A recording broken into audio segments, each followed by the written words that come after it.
Good morning. Keith Hayes broadcasting from the White Hart Hotel. This is Mirador Television, and it's bloody cold out there, so be careful when you go out. And it's not going to get any warmer as the day progresses. At the moment, it is -1 degree centigrade, but it is sunny. And the High Street is looking quite good, but there's a frost on the ground. So that's the weather situation. There is a weather warning in effect, but basically it's for ice.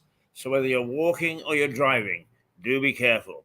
What have we got for you this morning? Well, at 9:30, the old man is coming along, Stuart Dolby, with a conversation with Stuart Dolby. And this morning he's got Charles Wycherley, who is a very well-known real estate agent here. And they're going to discuss the state of the housing market in Lewes. It's one of those things at the moment, the housing market, is you get different reports. Some say it's booming and some say it's on the way down. What's the truth of the matter? Well, we've got two experts to discuss it a little later.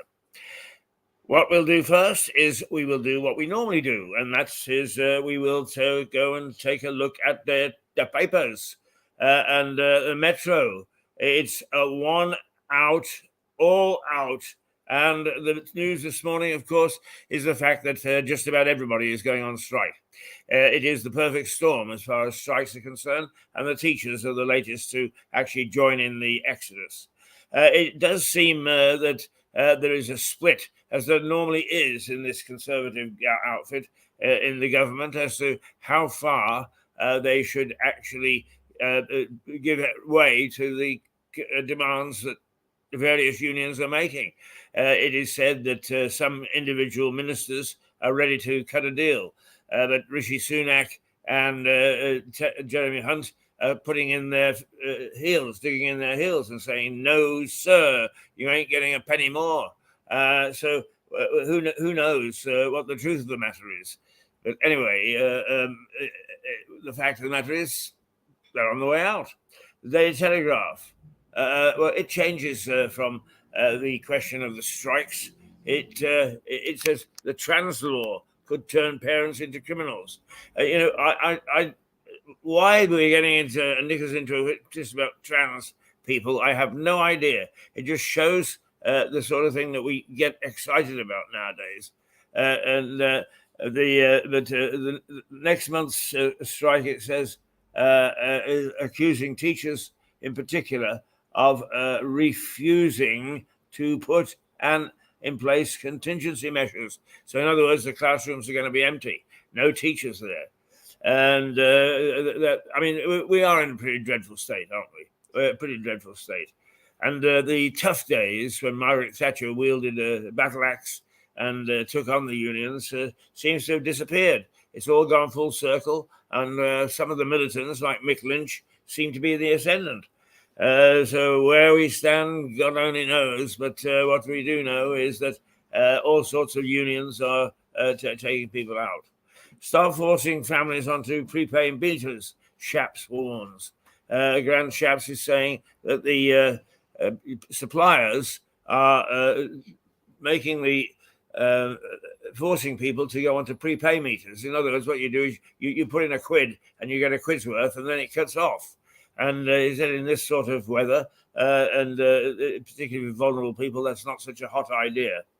The Mirror is NHS strikes crisis. It says, all right, the bosses refuse nurses a fair pay deal, but offer £40 an hour to those who cross a picket line.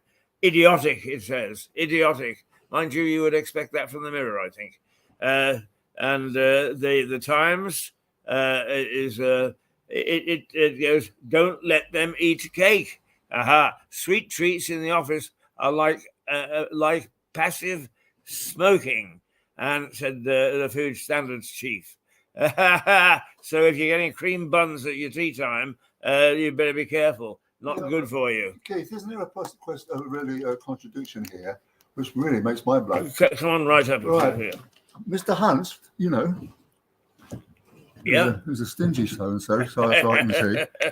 He's actually deregulated the city so that all the bankers and the fund managers and God knows who else can pay themselves absolute fortunes, when the poor nurses and the teachers are hardly getting anything at all. Well, it's yeah. awful. I mean, I think you're absolutely right. I usually am, old man. I really. Yeah. Well, I was going to say occasionally you are. Always. But to be quite honest with you, I think that it's private enterprise, an open market gone wild. That's not what an open market is all about. It should be self-regulating. And if it's not, then government should step in. But this isn't self-regulating. You're quite right. It's fund managers and actually the bosses of the gas companies, energy companies, and so on are paying themselves whatever they want. Absolutely. And the banks are outrageous. The banks. I mean, they're unbelievable, aren't they? Absolutely. I mean, they're totally incompetent. Look at Lloyd's Point, which went out bank, and who funded them? Who got them out of bubble? Us. Yeah, well, we still are. Yeah, that's right. I mean, it is outrageous. But do you know how much Lloyd's posted a profit 2022? Do they? $6 billion. Yeah, not surprised. Well, I mean, that's ridiculous. We're still helping them out, and they make $6 billion profit. Well, you see, one aspect of this which really gets my goat is that they're closing down local branches, and this is really a travesty. They're closing everything down, aren't they? They're closing us so they don't have to pay wages. You see, that's the other thing. And the thing is the old days when you went to see the bank manager. Now, we're lucky. I'm lucky. You're lucky because we're both with Lloyd's in Lewes, and they've still got a branch here. And I could go in, and I've been in recently to talk about credit cards and also my ISA, which I can't do that online. You can't, discuss your ISA online. Yeah. It's impossible. And sad now. In the past couple of months, we've had. Well, NatWest go down, haven't we? Yeah. And I think is it Halifax is going down? Yes, I think and Barclays left. Barclays left. That's good riddance for bad rubbish. I tell you, it really is. God, you have to go. Yeah, I told you the other day.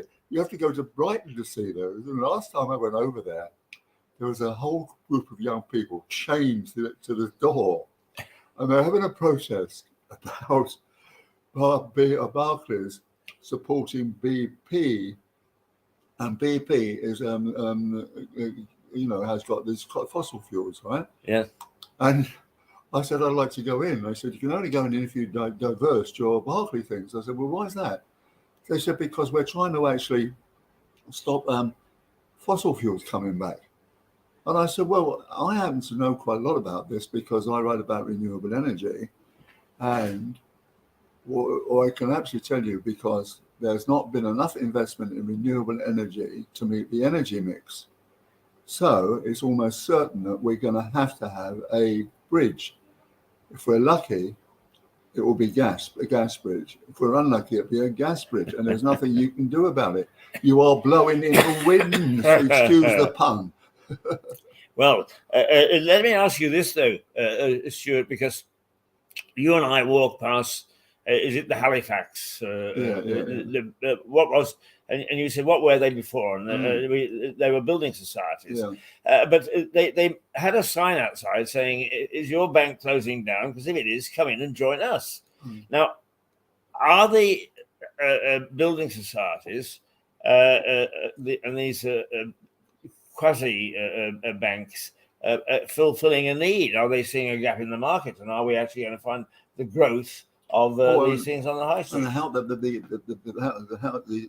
what would you call it? What do you call Halifax? Well, it used to be a building society. Well, the building societies, you see, they were something like it got involved in the American mortgage crisis, didn't it? The building societies can only do certain amount of banking things. They can't do like investment banking, and they can't do things like what a banking can do, like fix up. Well, they could do mortgages, but that was about all they could do. Yeah. And they couldn't do all the other things, little banking things like sort of seeing the shops all right and that kind of stuff. I mean, is that such a bad thing though? Because basically, the reason that we're bailing out Lloyd's, for instance, is because it went on gambling sprees overseas. Yeah. Surely the retail side, dealing with you and I, should be divorced from. No, the parallel here is actually turning tertiary colleges into universities, or colleges of technology into universities, where really they're not fit to be university. Some of them, they're sort of A-level type stuff. They're not sort of, and that is why. And I remember, Robert Peston, who I used to work with at the FT at one stage. He made his name about exposing one of the building societies, didn't he? Which one was it? I can't. Norwich Union, was it one of them? Where people were around the block taking their money out because they thought that building society was going to actually misspend it. Yeah. Would you remember that? Yes, I do. They were right around the block, weren't they? That's right. Yeah. Yeah. I mean, the whole thing needs cleaning up. And I don't see this government cleaning up anything, to be quite honest with you. I think myself that it's more or less like the Macmillan era. It's a question of fin du siècle. Do you know what that means? No. Right, because you don't speak French. No. Why not? So you're against the European market, are you? No. You learn to speak French right away. No, the reason I don't speak French is that a French girl broke my heart when I was about 18, and I've never forgiven him since. It's a funny old language anyway, isn't it? It's just got funny sort of things, Now, the thing about fin du siècle is an end of an era. That they were tired, they finished. Fin du siècle. Mr. Macmillan was tired. He had to go. You see what I mean? Yeah. And I think this particular lot, after 12 years, they are suffering from fun. Yeah. They've got no new ideas. And they're not very good administratively, are they? No, really. No, and I mean, as you pointed out, is that we're being run by the second 15, aren't we, or the second 11, whichever you want, because the first 11 were shunted aside, so that Boris wasn't challenged. Well, that is what my thought. What I've been saying to everybody. One of the smartest things, perhaps the only smartest thing he did when he was in power, was that he actually filled his cabinets with second-rate people. Yeah. Because that meant that not one of them would be able to usurp him. And in fact, that's exactly what's happened. He was usurped. And now you've got just second-rate people. Yeah. Not one of them is capable of running this country adequately. Yeah. In my opinion. I mean, one thing about Maggie is her cabinet was full of first-class people. Absolutely. Do you remember the Wilson cabinets of the 60s? Dennis Healy, Roy Jenkins. Absolutely. Wonderful. Yeah. They don't seem to happen anymore, do they? No. The lovely story which I like to tell is, and of course, a certain amount is. Well, I don't know how accurate it is in detail, but it's certainly accurate in the main thrust. Is that when Margaret decided that media should be expanded, we should have more private television stations, etc., etc. As Willie Whitelaw was the Home Secretary, and he liked to go to hounds. So on a Friday, he used to say his staff, if she calls, tell her I'm in a meeting. And so she called and he said, tell her I'm in a meeting. And she said, no, I'm going to talk to him. I must speak to him. So the word went out and he got off his horse and he took the call. And she said, Willie, we've got to do something about this media stuff. She said, I'd like a paper on my desk on Monday morning. Okay. And he said, oh, well, yes, but, it'll take a few weeks. No, she said, I expect on Monday morning and you have to get onto it now. Right. Okay, Margaret. Tally ho. I can't imagine getting right into hounds. Really? Actually, one of the other things about Willie Whitelaw, which I'm sure that you experienced, because you would have stayed in the famous Culloden Hotel in Northern Ireland. Yeah. And that was his headquarters before he got established in Stormont. And the bow window of the main room overlooking the parking lot and the road is a bulletproof glass. Yeah. They weren't taking any chances with it. Every pane was bulletproof in Northern Ireland. It should have been. But once again, not to divert too much, but a lot of BBC people, we were put up in Camera House, which is a boarding house. And it was on the way up towards the university. so a bit out of the centre. And my colleague he got up one morning, or he sat up, and there's a bullet stuck in the wall ahead, and they figured that there had been a battle on the Falls Road about 3 miles away, and that a stray bullet had gone and clear through all the buildings, in through his open window and smacked in. If you just sat up, it goes right through. Well, my take on this, when I go into a pub or a cafe, I always sit facing the door now. Always. I won't go in unless I'm facing the door, because your chances in Belfast, if an IRA man would come in and spray the bloody room. Yes. Okay, well, we'll carry on with the Guardian, which goes back to yesterday's main story, and that is that you've got a whole bunch of rapists in the police force, and it says that there's a clamour for an inquiry into officers who allowed the rapists to stay in the Met. And I actually, once again, I actually support that, because what happens is that the establishment they dive for cover when there's anything goes on. Instead of facing it and rooting out this thing, is they dive for cover. This bloke has been around for 18 years. You know, well, it's the same story as knife rapes, knife activity.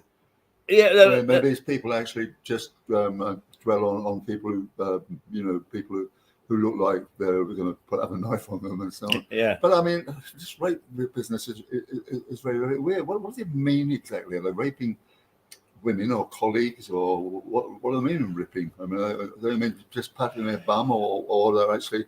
Well, I mean, that's the big worry nowadays, isn't it? Is a lot of the things that you and I would have done. I wouldn't have done. Well, no, I mean, I quite openly, and a lot of us did in the 70s and the 80s.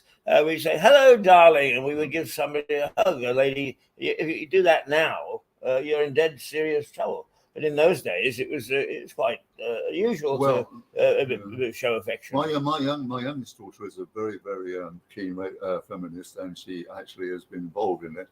And she found the London part of Hollaback. You know, when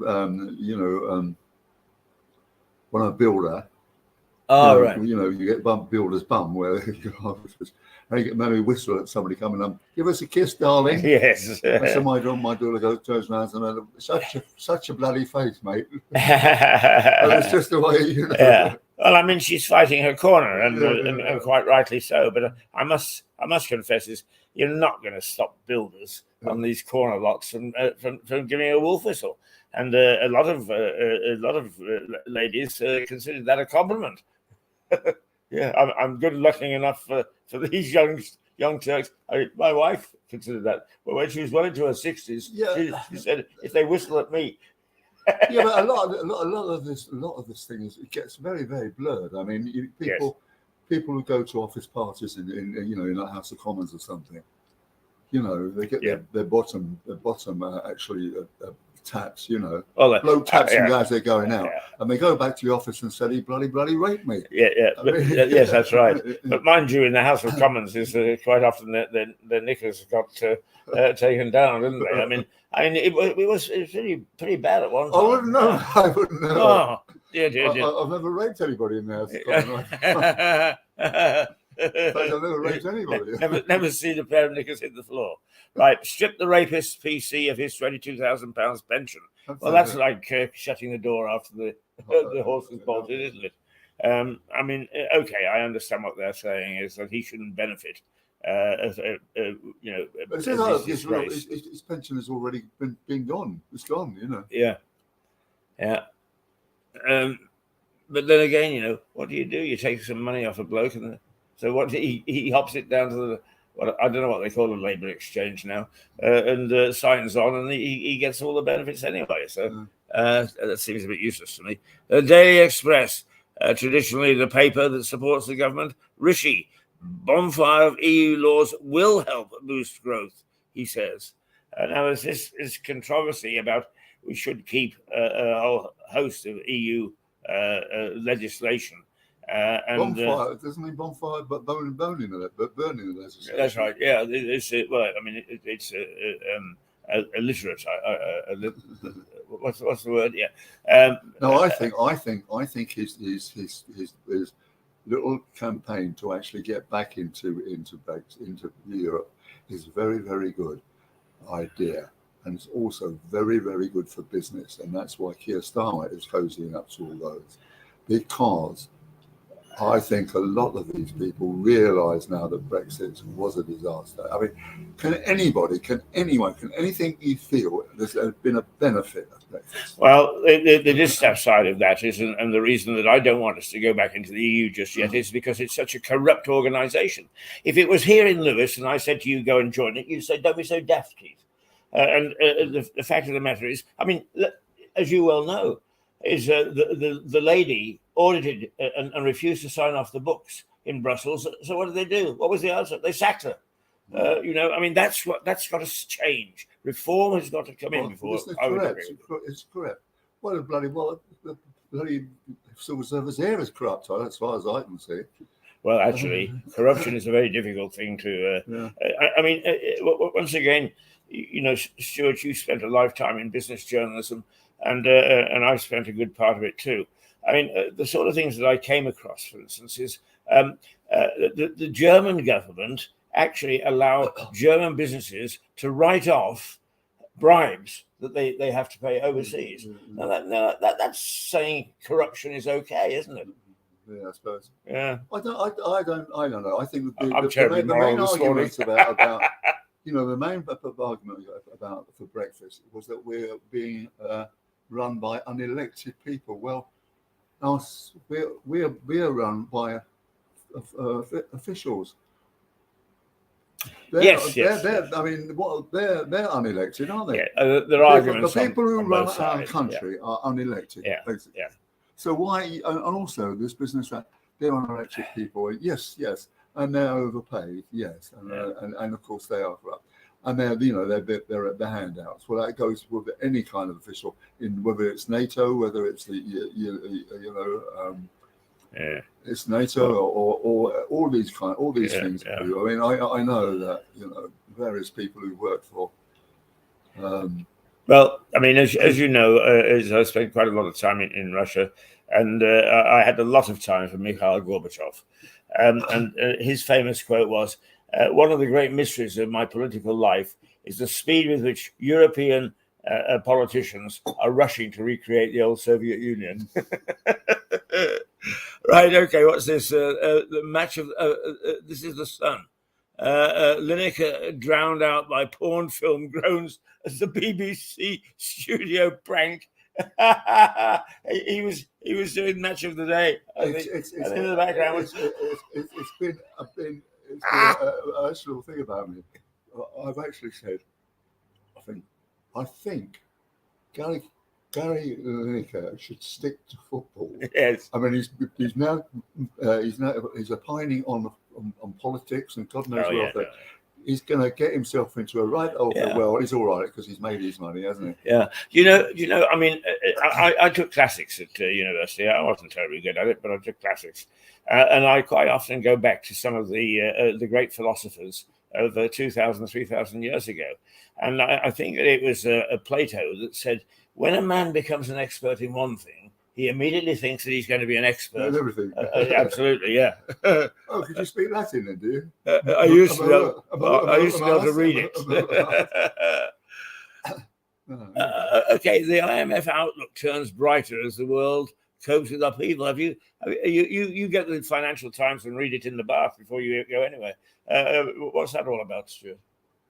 Well, things are just a little bit chirpier, really, because gas prices have gone down and things like that. It's just a sort of a bit of a ripple that things are getting a little bit better in certain parts of the world, because, like, for our economy is getting a little bit better because the gas, because Putin's been put in his box for a bit. And we're not, we're sort of getting a little bit better because they reckon that we are going to actually curb interest rates or inflation Yes. by the end of next year. I read a little snippet yesterday that said that even though the energy prices are coming down and so on, that's not being passed on to you and I.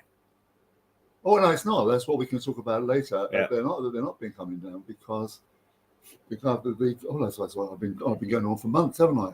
Absolutely. Because the prices are going to look. I told you that British Gas, right? It was pleading poverty, saying we were going bust because of the Putin and so on. And from January the 1st to June 16, 2022, they made a profit of £1.3 billion. And where did that money go? Chief Executive of British Gas got £2 million. Yeah. A £2 million salary.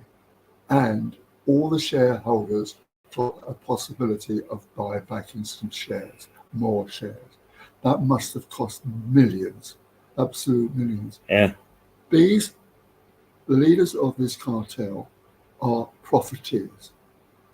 I hesitate to call them crooks, but they're profiteers. And it's outrageous when people are dying of the cold I couldn't agree starving more. with lack of food. Right, let's remind people who we are.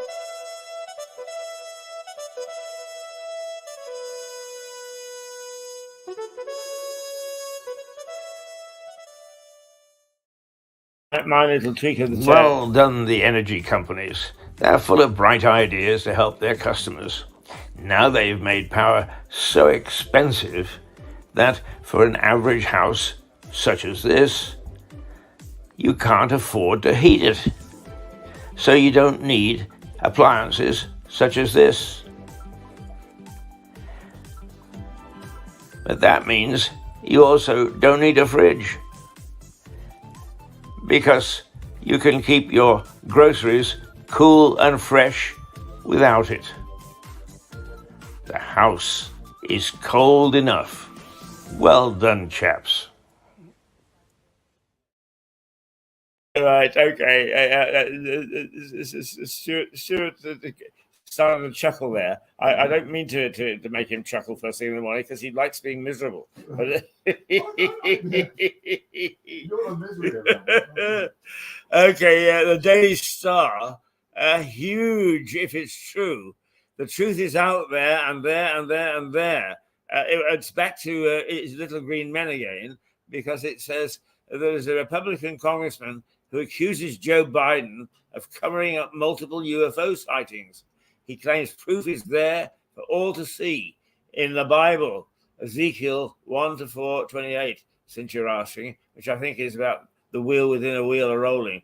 The good old Star. It makes sure that it gets it gets on the thing now. Hopefully we can just let's see. Sussex local news. Right. A shopping centre will stay closed until further notice after severe flooding. Where's that? Hastings Priory Meadows shopping centre. It says, and it's closed due to flooding, and it's going to stay closed. New built flats unlivable as a broken lift leaves people feeling trapped. Where's that? Well, that is hang on, we have to Crawley. That's in Crawley, and magical icicles form across Sussex as freezing temperatures hit. Well, they've hit all right, and right now it is -1 degree, although it is sunny. Those are mostly the headlines, but a driver dies after hitting a stationary police car in icy conditions. Do be careful out there. Quite seriously, be careful out there. A cliff fall sees a large rocks land on a busy public footpath in East Sussex. So that's at Burling Gap. And the BBC forecasts snow across Sussex as temperatures hit freezing. Well, then that's interesting because I check with the BBC weather forecast every morning. And this morning I looked up for the rest of the week and there's not a mention of snow. So who's selling porkies? A large emergency search in the town overnight for a missing 12-year-old boy. Let's see. That was in Shoreham. That took place. So, generally speaking, those are the things that are happening as we go through the day. And now, what we will do is we'll try and make sure that the quality of our picture is good for you today.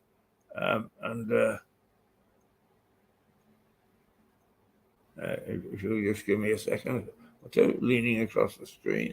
I just don't want to get us all carried away. Well, that's not being very helpful at the moment.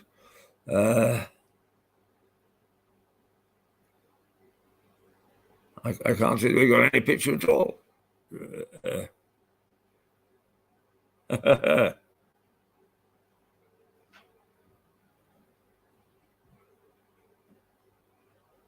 Well, that's a bit worrying. Let's. That's going to be difficult. Yeah, exactly on half an hour. Yeah. Yeah. Okay, be lovely. Thanks. Bye. Okay. Bye.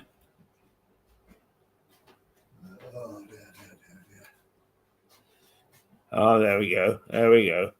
We're okay. Good morning, Keith Hayes at the White Hart Hotel in. There we go. We just get that sound down and we're back on track. In fact, the picture is quite good. Our new system is in place today, and let's hope that it holds up. Okay, now Charles Wycherley is coming in at about 9:30, and we'll hand over to Stuart at that stage. He's the expert. I shall lurk in the background and let them get on with it and talking houses. But for the moment, I think that we need to take a look at what programs we've got on board, and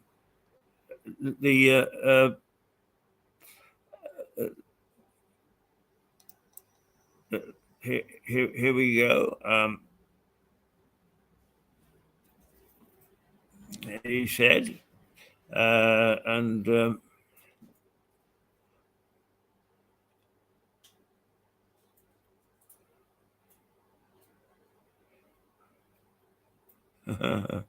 it's always the way. It always, in rehearsal, it always works. And once I come to do it in practice, there's always a bloody cock up. Never mind. That's the way that it goes sometimes. No, it goes all the time when I'm in the controls. We really. I don't know why it is that it never actually looks the same when we're.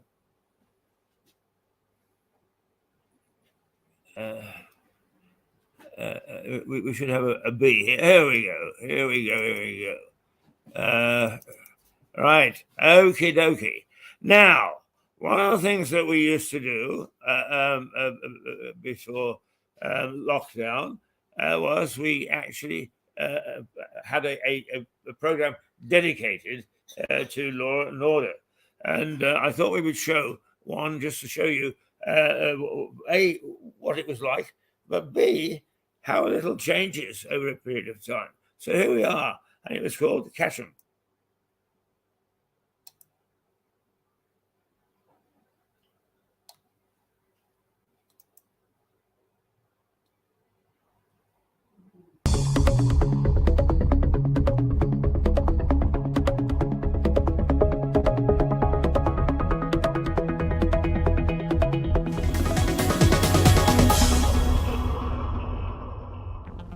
Cashpoint fraud.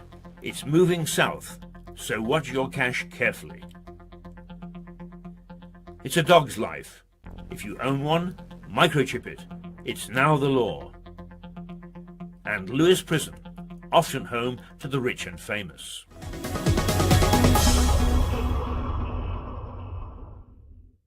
My newspaper, please, Dawn. Certainly, Keith. There we go. Thank you very much. There you go. Hi, Seb. Hello. A pint, please. No worries. Thank you. Coffee, please, Kath. Good morning. There you go, sir. Thank you very much. I'm very sorry we don't take card. It's hard to think now what you can't buy with a credit or debit card. But there are still nice little cafes, like this one, where cash is still king. Or, believe it or not, money is still needed to buy a bus ticket. And then, of course, they're still repaying the tenner you borrowed off a pal and forgot to give back. Hi, Thanks, David. How are you? Yeah. Here's that tenner I owe you. That's very Oh, good. sorry about that. Hi, I'm Keith Hayes with the latest edition of Catch 'em, the crime show that deals with the bad people in Lewes. It's possible to buy almost anything with a card nowadays, but we do need cash time to time. And anyway, it's a comfortable feeling to have a fiver or two in your pocket. How do we get it? From cash machines, of course. And the villains know it. There has been a spate of tampering with cash machines in the north of England, and Sussex police are warning the public down here that it's spreading south. Police forces across the country have reported that a number of cash machines have been tampered with or modified so that criminals can get customers' bank details. Thieves tampered with ATMs in the north of England this week, and local police said it is advising the public to be vigilant and report anything suspicious. If it looks as if the machine has been tampered with, call the bank immediately and then call police on 101. Better safe than sorry.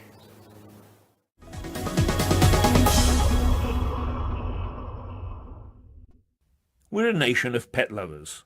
One man and his dog has been the mantra of the English for an age and a half. But as of this April, dog owners have a new legal responsibility other than walkies, dinner time and cuddles. All dogs throughout the UK must be microchipped. Owners who fail to comply face a fine of £500. Authorities estimate that there are still more than 1 million animals that haven't had a chip inserted. But the law applies to every dog and every owner. It's now the law. The chip is about the size of a grain of rice. It's inserted in the loose skin on the back of the neck. The chip contains a code which tells vets or dog catchers who the owners are and where they can be contacted. The scheme is designed to help reunite stray dogs with their families, identify reckless owners, and save local councils thousands of pounds looking after strays. So keep the lead, but get the microchip. It's now the law.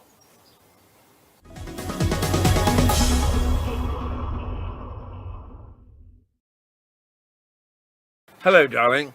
I'll be late home for dinner.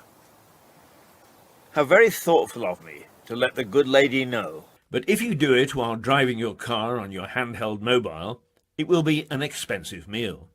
If the police catch you, you'll get 3 penalty points on your licence, £100 fine. And if you have been particularly dangerous while driving, the fine could rise to £1,000 and being disqualified from driving. It's dangerous and has cost lives.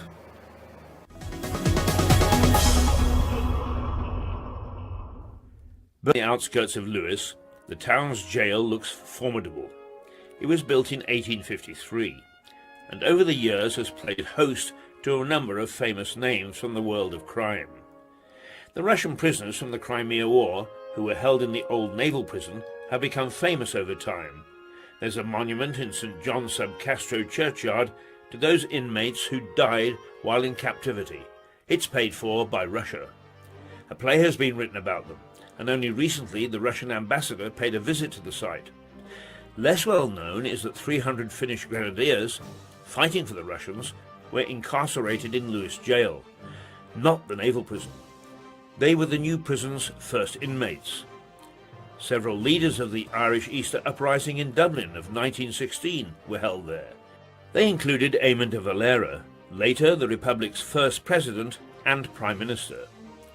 Probably the most famous murderer in the prison was John George Haigh. He was known as the acid bath murderer. That's the way he tried to dispose of his victims. He appeared at Lewes Assize Court in July 1949 and was found guilty in just 17 minutes. He was hanged by the then famous Albert Pierrepoint in August 1949. A notorious local murder in 1912 saw John Williams hanged in Lewes Prison. Williams shot a police inspector in Eastbourne, for which he paid the ultimate price. The notorious Kray twins, Ronnie and Reggie, were imprisoned in Lewes jail in the 60s. The colourful, so-called celebrity gangsters managed to keep business going as usual while behind bars, hiring out protection teams to Hollywood stars. Frank Sinatra hired 17 of them from the Krays. No prison worth its salt can exist without at least one ghost, and Lewes is no different. Local gossip has it that one of the corridors is haunted by a man in Victorian-style prison garb. He is said to have dropped dead of a seizure when he saw his son enter the same block as a fellow prisoner. So keep your eyes peeled as you pass the prison on the way out of Lewes on the road to Brighton. You never know what you might see.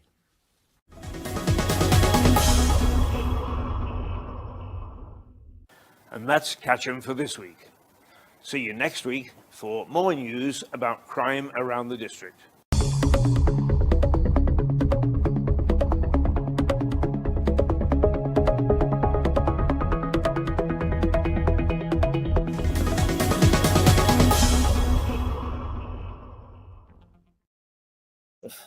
Let's stay with crime, shall we?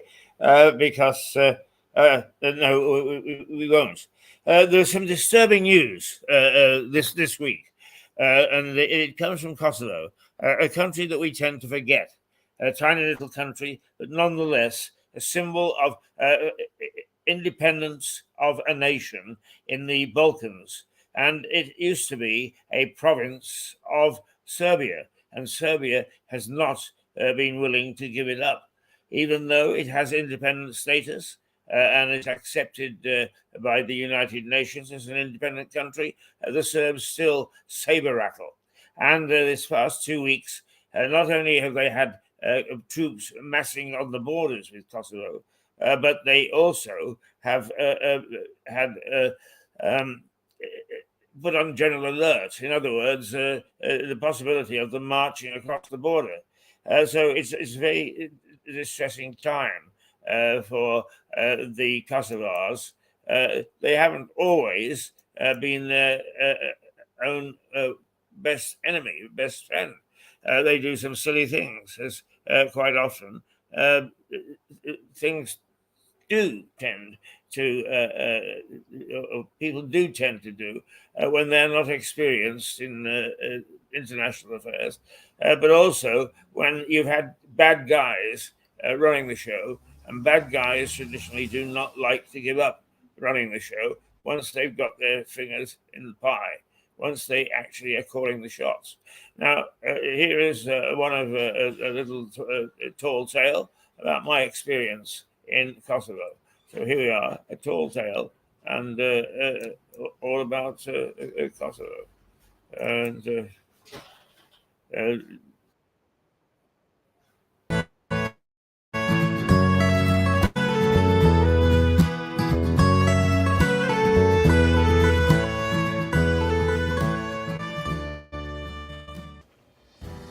the life of a journalist, or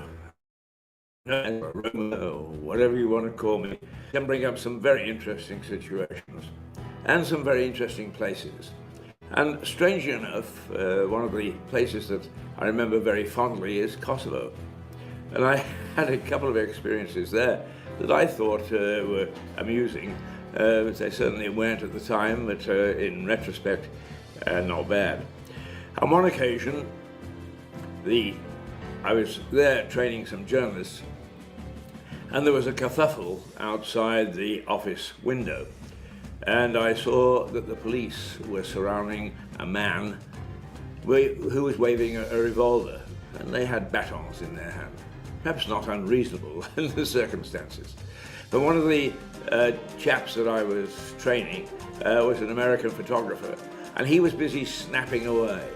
And the police spotted him and immediately made for him, and he bolted back into the office. The police poured in through the front door, and my office was on the second floor. And I went down the stairs and in a very brave way said, "Halt, who goes there?" Thinking that perhaps the gesture might worry them, as they were Kosovar police and I was as a Brit. And an English voice came back and said, "Who are you?" To which I responded, "Well, who are you?"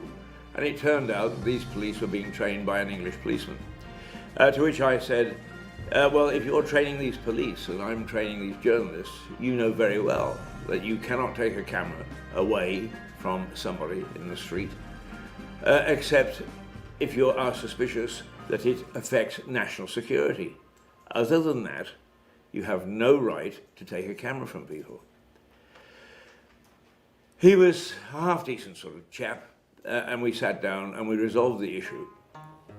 But in the meantime, my staff, seeing the police flood in, and Kosovo being Kosovo, where in fact the police had up until that particular time, post-war, in the early 2000s, had a considerable amount of power.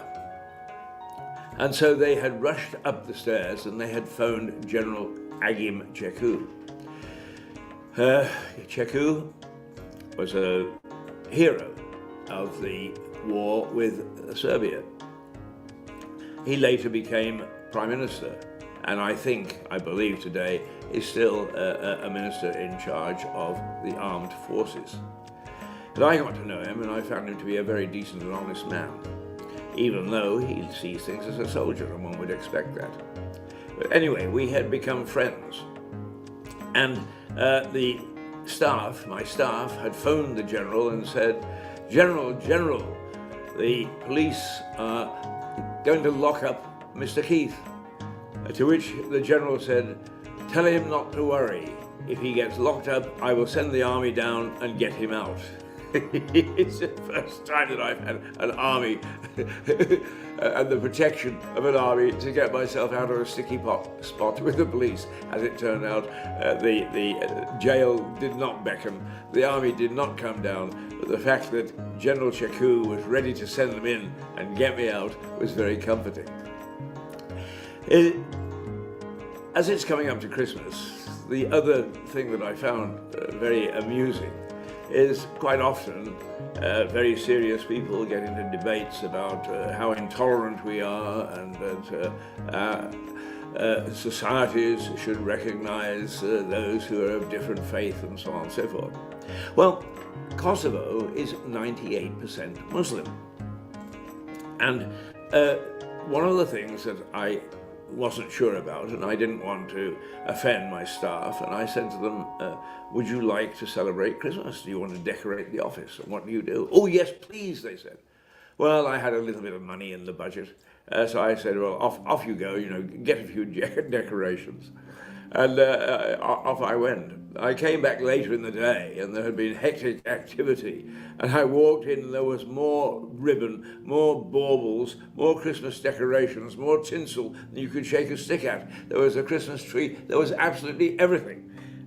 And you understand I've never been to a brothel, but that's the way I think that an inside of a brothel would look like.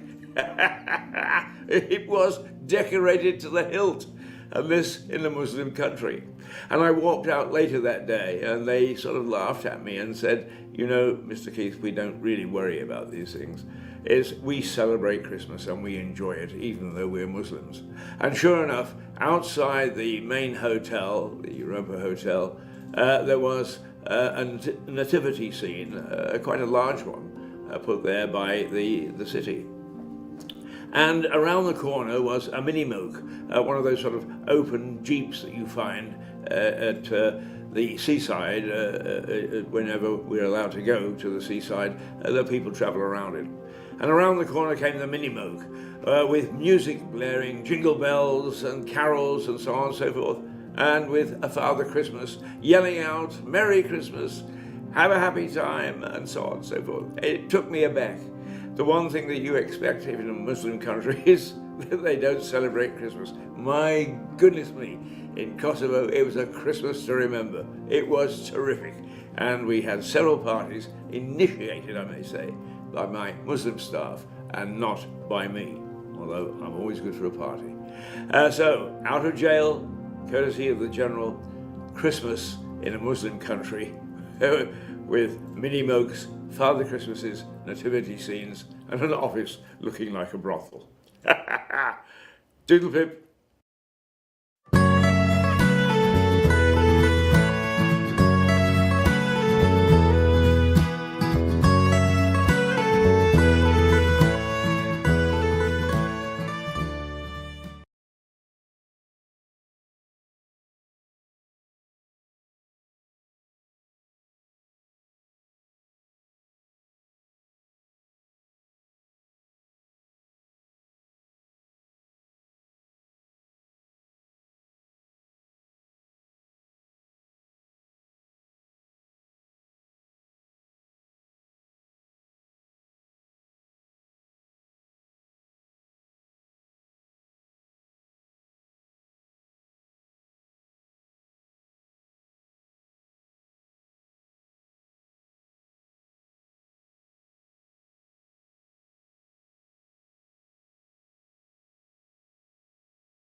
There.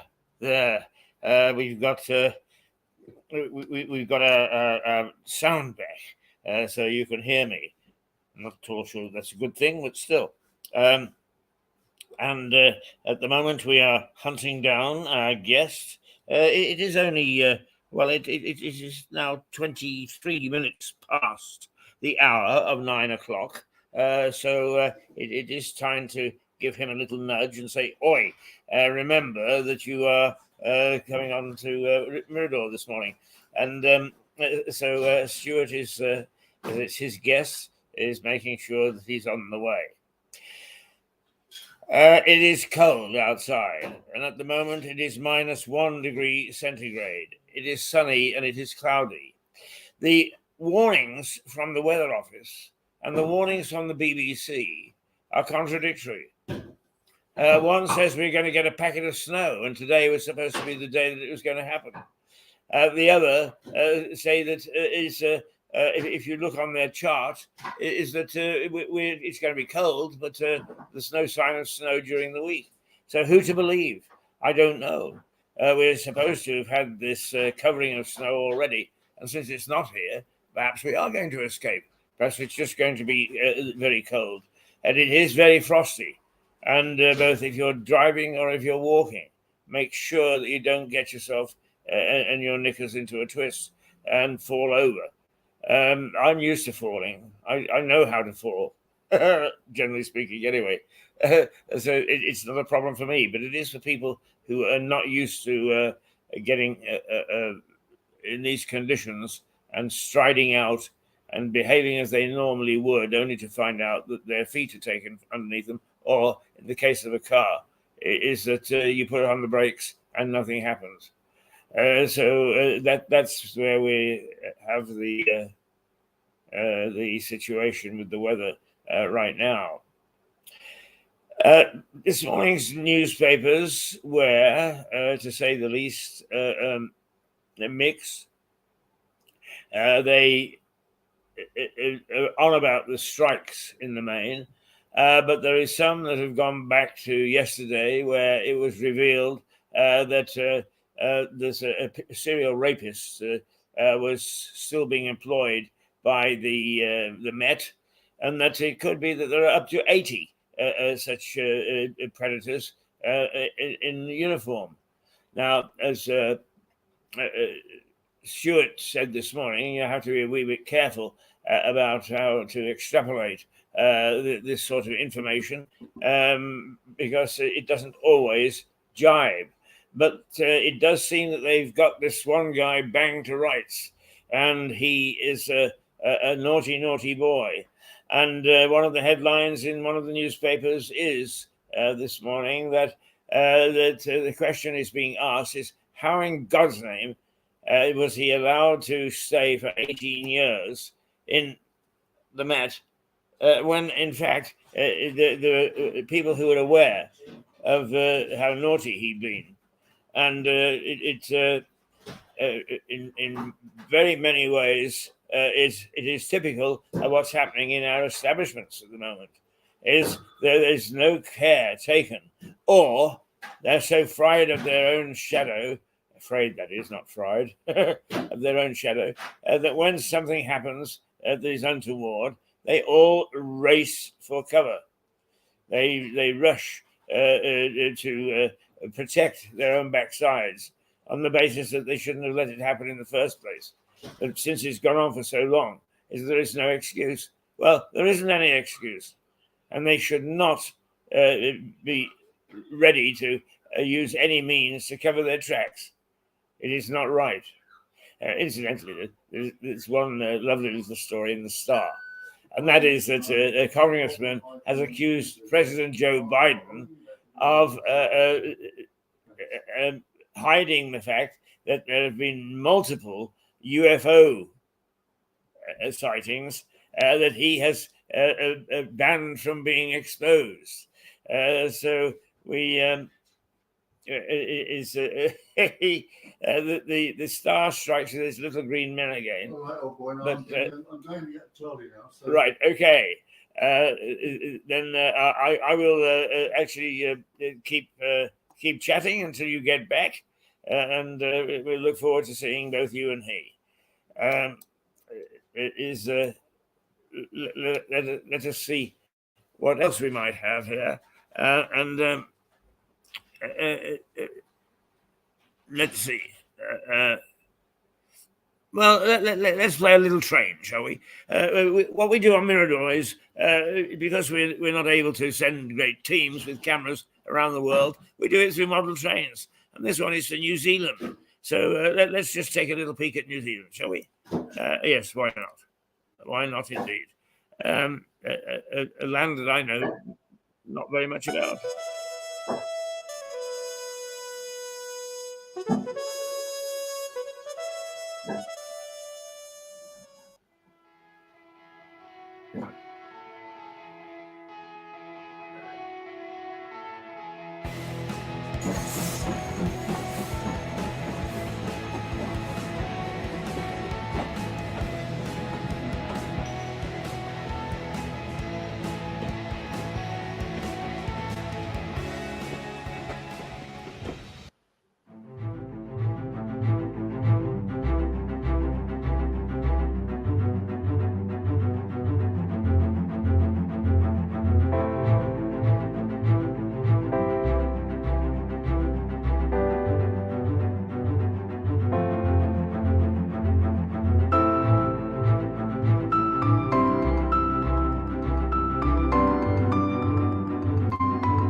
Hi, John. Come and Setting yourself in, man.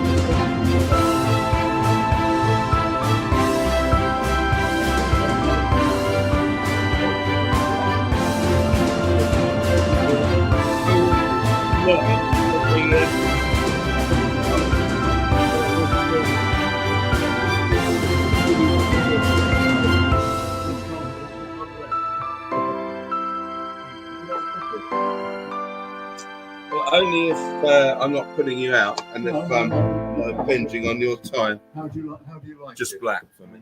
Just black,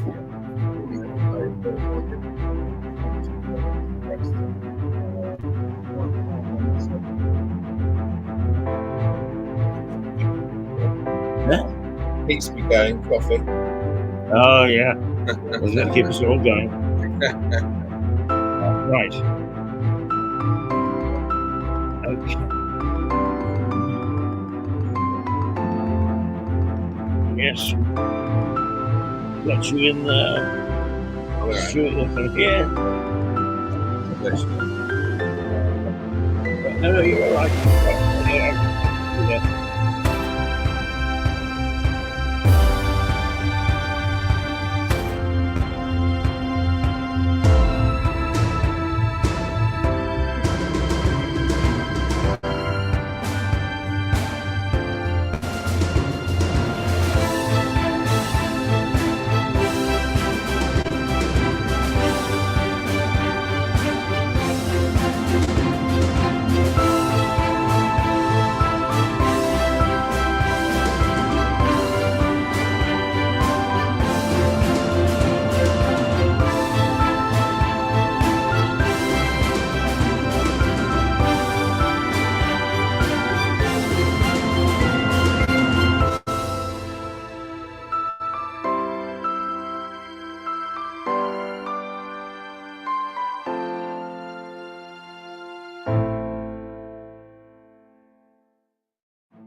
My previous wife was great.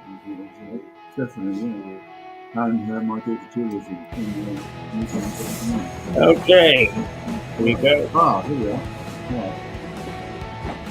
Why do I put the mic on you? Here we go. You want to put it back? No. Right. Closer. There you go. Good morning. This is Stuart Dorby in the bar of the White Hart Hotel, where I'm broadcasting for Mirador Television. With me this morning is my guest, Charles Wycherley, who is a estate agent, and he's our near neighbour.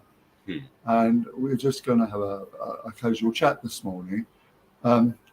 Charlie, I know you for a long time, because I bought my first house, from your father. That's right.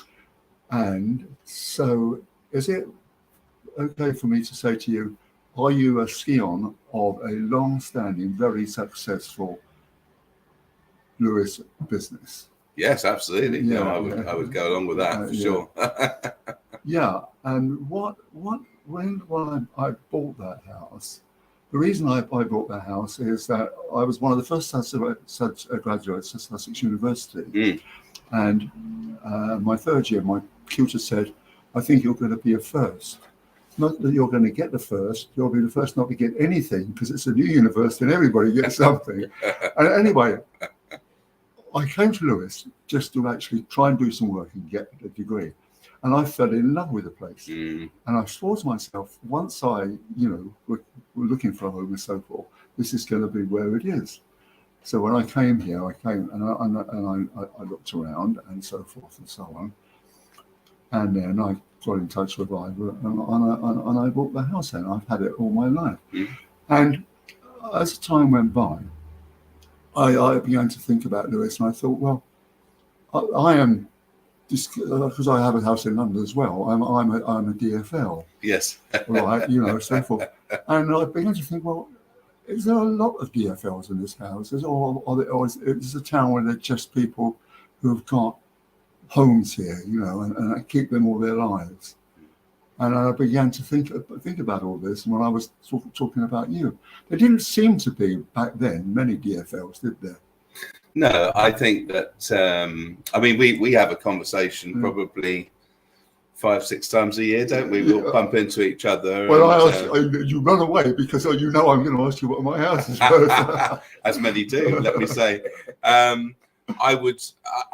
Firstly, I would say that I think Lewis has always been a connection from London. So I think people that like a smallish town with some character, but want to either commute to London or have a connection in some form, I think it's always been there. It's just that in the last decade and then most recently the last 2 or 3 years, that number have increased. Yes, but I mean, it's not, say, like Cornwall, where 40% are second homers, is it? Or even Suffolk or places like that. So there are DFLs down here, but there are also people who live here all their lives, aren't there? I think the difference to those two would be that I think people do just come lock, stock and barrel from London to live here. A lot do anyway. I mean, there are second homes, of course there are, but from my point of view, I think people come from London to live here. Also there are lots of other people now because live here because it's commuting distance to London, exactly, isn't it? Just 1 hour. That's another category, isn't it? Yeah, they're not second homers. They're people who actually live here. Of course, that was messed up when Southern Rail went on a strike, didn't they? They lost their jobs. You're right. We've had real problems with the railway. So you're catering to sort of people to.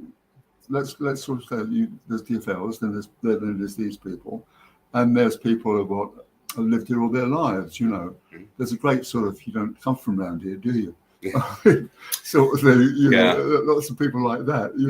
Because I remember once when Bonfire was coming up, I was in the Brewers' Arms of the second and the back bar, and there was just a guy dressed as a cavalier. And he said, how long have you been here? And I said, well, I've had a peripatetic career because I was a war correspondent and travelling and the rest of it. And I suppose I've been here about 46 years. And he said to me, well, it's not It's not long enough. I was born here. And I quickly said, oh, does that mean you can kill a few Protestants? So there's another category of I've lived here all my life, isn't it? Well, my father was what I think you described as a Louisian, Yeah. and he was born within earshot of the Oh. market tower. Yeah, so yeah, if you can yeah, hear the bells, you're meant to be a Louisian, and he was born in North Street. Literally, you could practically see it from here. Can I ask you a sort of strange question? Do you actually train in any way?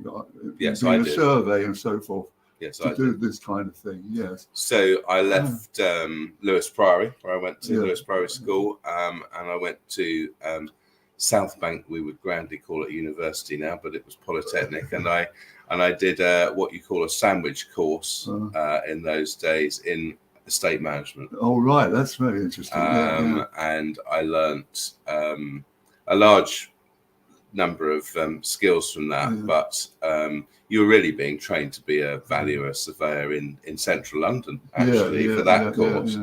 But yes, I learnt my trade there. But the sandwich year was a year out, and I was paid practically nothing, but I was taken out every time by a surveyor and learnt a lot in that year out. Can I ask you, when you're approached by people and you're talking about selling, you talk about the fantastic variety of property here.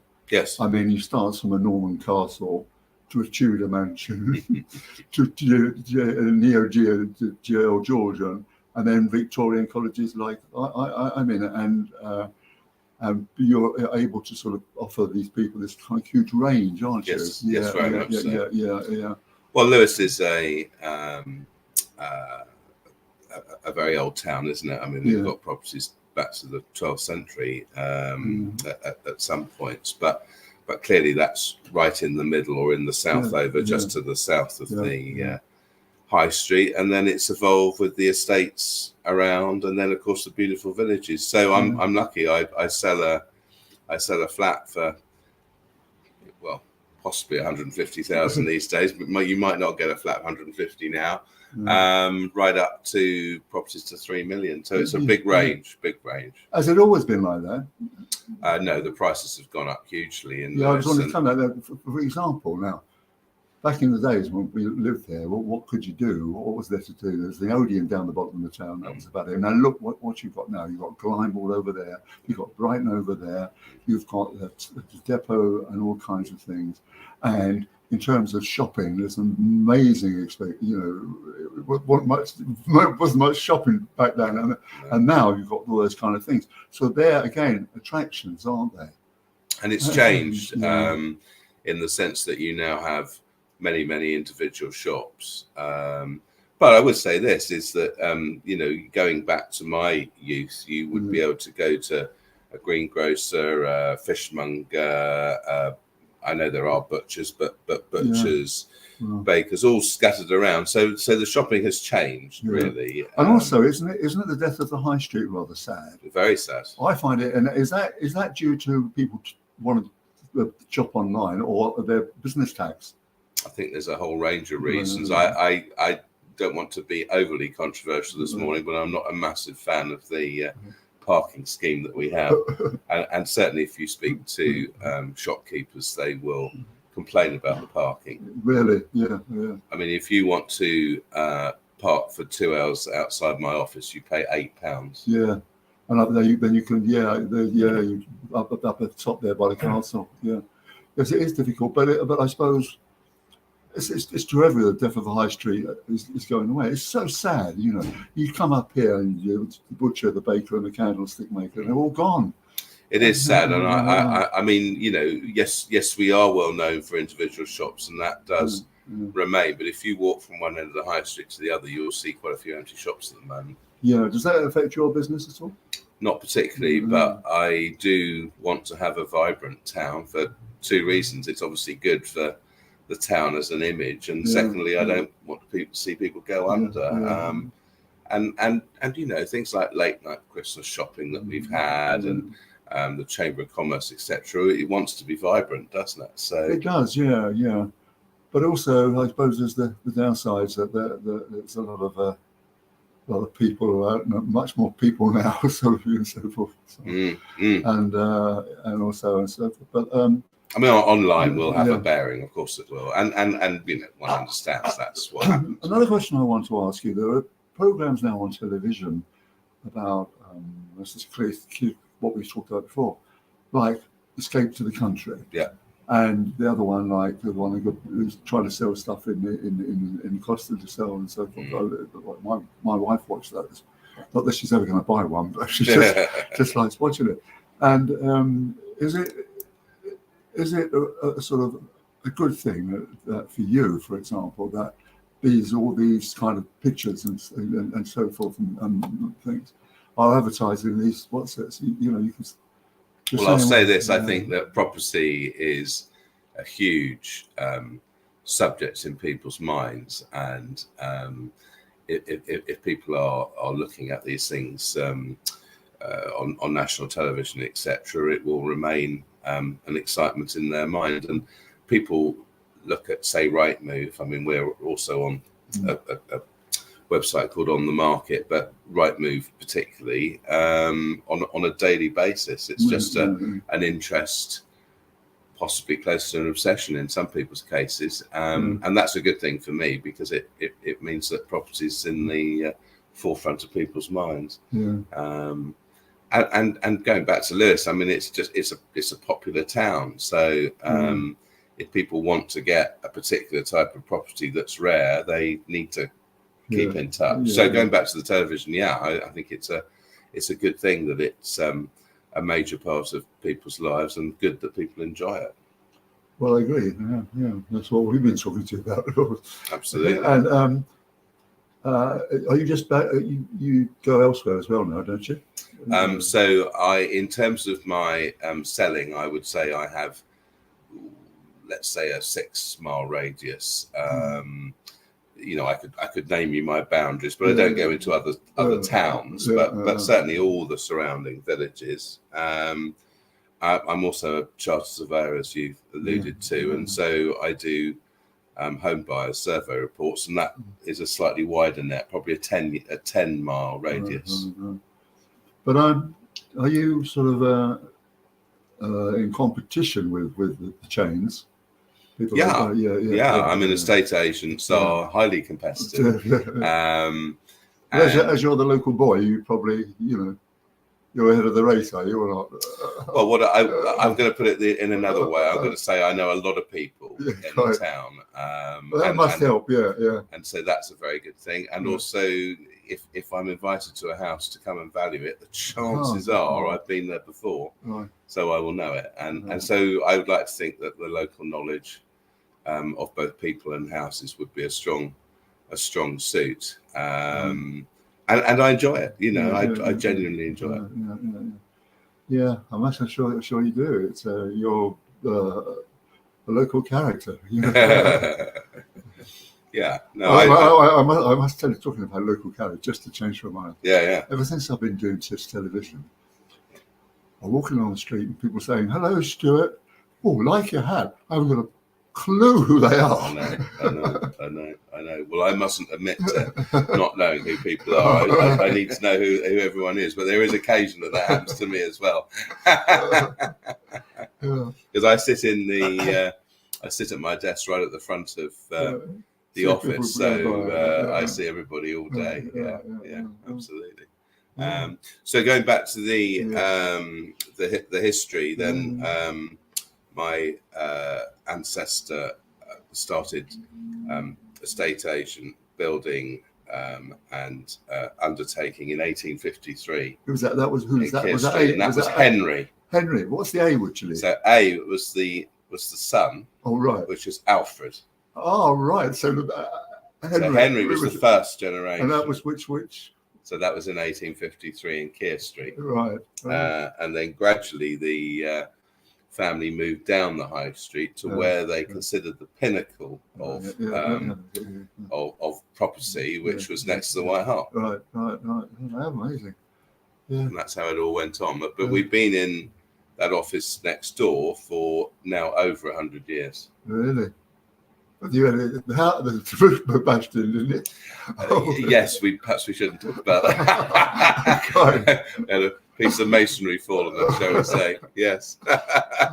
So is your son going to take over for you in many years? That's a time? very leading question. I mean, he has done an estate management degree. All right. He's done that, but he's not living locally right now. So we shall see. I don't want to put any pressure on him.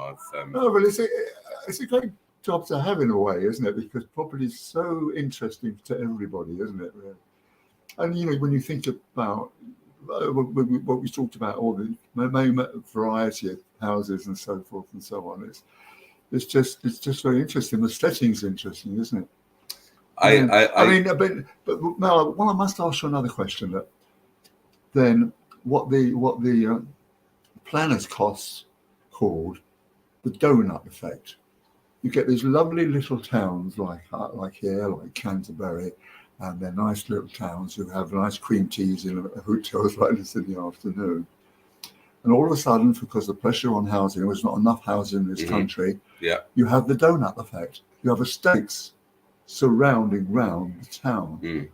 And I wonder if that is really a good thing. It might be a necessity, but it's a good thing. I mean, because you've got people pouring in from Nantport, with antisocial behaviour sort of thing and so forth and so on. What did you take on all this? So my take is probably very different to that in the sense that I, having gone to Lewes Priory, I know people from all walks of life in Lewes. And we touched on possibly before we started filming, the bonfire societies. And when I visit people in the Lamport, Neville, Malling, these are the doers of the bonfire society, and they take great pride in what they do. So no, I think a town has every gambit. I think it has. But I think you said to me not so long ago that once upon a time you couldn't give Neville away, but now there's a huge demand for massive demand in the Neville. Is it? Yeah. Massive demand in Lamport. Is it? Really? Why is that, do you think? Well, 3-bed, well-built houses. I think the social issues are far less than they used to be. They're what would be seen as good value property, but no, they sell really well. We've had really good time selling in the Lamport. But it wasn't the case before, This is the best time that we've had through the course. Is that how would that compare with sort of other towns and other estates, do you think? I mean, given that my house in London, for example, went through the flipping roof recently, and we're living in West London, we're Notting Hill Gate, and the house was worth flat. In fact, it was worth $750,000. And we got $750 for it, and we moved up the road to Ely, and we bought the house for $365. It's a beautiful house. It's a 4-bedroom, semi-detached, Edwardian house, and it's going to be worth $1 million at least. And I'm stupid enough, I've given it to my children. No, I've actually, all my 3 daughters have got houses from me. And people said, you must be mad, you must be crazy. And you could rent Wells House Road, where my daughter does have had for £2,800 a month, four rooms. And then mine in California, I've supported her, and my other daughter has got the one in Holiday Home in Shetland. And people say to me, well, why are you doing this? I said, because I'm in a position to do so. It's so difficult for young people to get on the mortgage. Oh, very much so. Why shouldn't I help them? And rather than wait till I die when they face a huge inheritance tax. That's just my little ramble. Well, but also, if you wait for literally inheritance, then their life has, a lot of their life has gone. Exactly.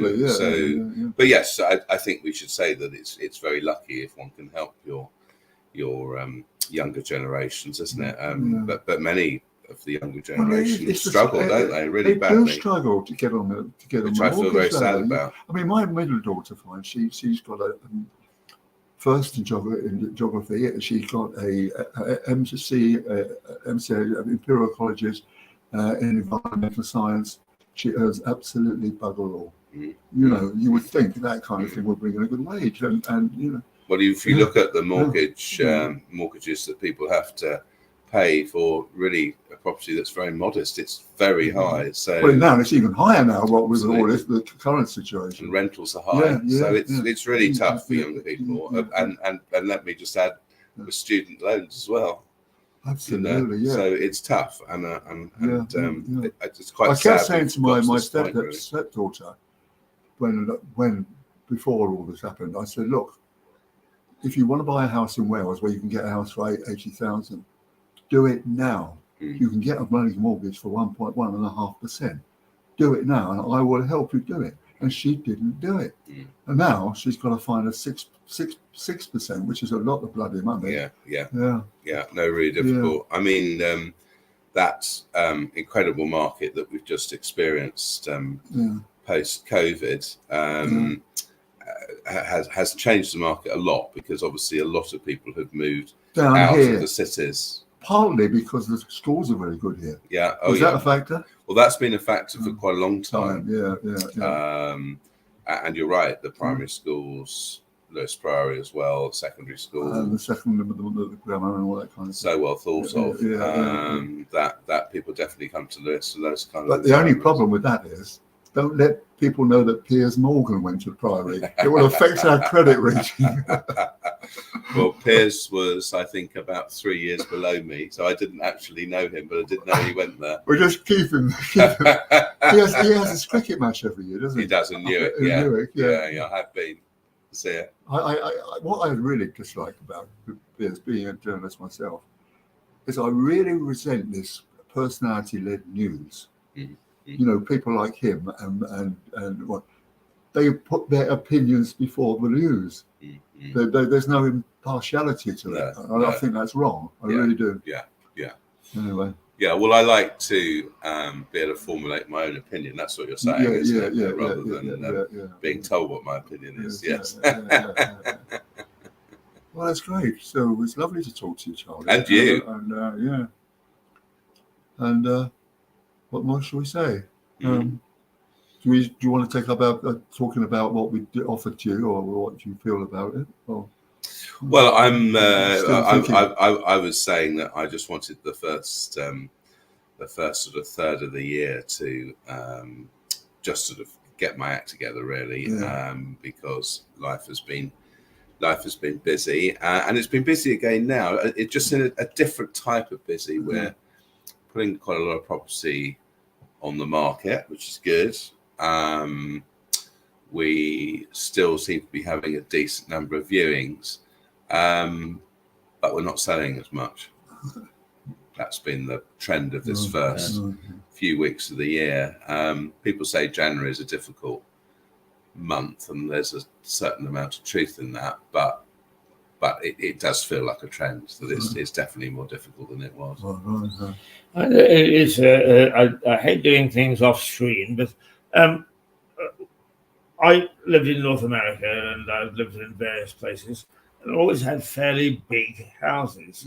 But it's amazing to me that in Lewes you can get the tiniest little place, and it's much sought after. Why is that, Charles? Well, I think people like the environment of Lewes. That would be the first thing to say. You walk down Lewes High Street and you look around, and the history and the feel of it is just something. I'm not going to say beyond any other. That would be silly, because that's quite parochial, isn't it? But it's certainly a very nice feeling, isn't it? An atmosphere. And so over the years, possibly more over the years than right now, people have bought cottages and what you might term smaller townhouses, because they want to be in the middle, and they want to have an older house, and they want that character of the older town. I think to an extent that's changed, because what COVID did was get people wanting gardens and walks, and just perhaps the feeling more of fresh air. And so I found, we were talking about the Neville. I mean, the Neville area has done incredibly well, particularly in the last 2 or 3 years, because people have wanted that slightly different environment of being on the downs. So that's a change. But going back to your original question, Lewes, people have bought in Lewes something perhaps smaller than they might have thought that they would, because they want that feeling of character. Is that a reasonable answer? Yeah, it is. Yeah. I mean, I've been here since 1990, you know, so I'm not a DFL, but I'm not a native either. But I've always thought of this town as being quite twee. I think so. And that's what you're saying is part of it. Well, some of it is. Yeah. Anyway, I keep having a row with Peter Messer about being a DFL. Yeah. I said to him, well, if you don't like me being a DFL, how about I be a filth? He said, what's that? Failed in London, try Hastings. I mean, I don't have this DFL thing. I mean, obviously, to an extent, people moving from London to Lewes has been a good thing for the town. A good thing because they bring in money, for the town, and let's be honest, for me as well. Buy houses, of course. Yeah. And can I be controversial and say if somebody buys a house from you and pays perhaps a bit more, I don't think the vendors would be terribly upset about that either. But this has gone on. This has gone on for years. I mean, the thing that perhaps was part of the town that is less part of the town now, if you don't mind me saying, was of course when the University of Sussex was set up, as you were talking about earlier, there was a huge academic side to Kingston and Lewes. Yeah, absolutely. And that shaped the town. Yeah. That shaped the town. And also, you see, that the other thing about it, there's this extraordinary creative energy. In terms of music, I mean, like the Conclave, and then they go to diddly music and so forth. And there's all kinds of classical music, isn't there? And all kinds of, and in fact, I'm going to a Lewes Lit thing in a couple of days. So there's lots of creative energy here. And I would say that has, since my childhood, I would say that has increased quite a lot. I mean, I think it's always said that Lewes was artistic, cultural, sport, art, all of those things. But I would say it has increased a lot. I think so. Through my you look at things like the Speakers Festival, that kind of thing. Yeah. But it makes it a town that people want to come to because it has so many facets, cultural facets.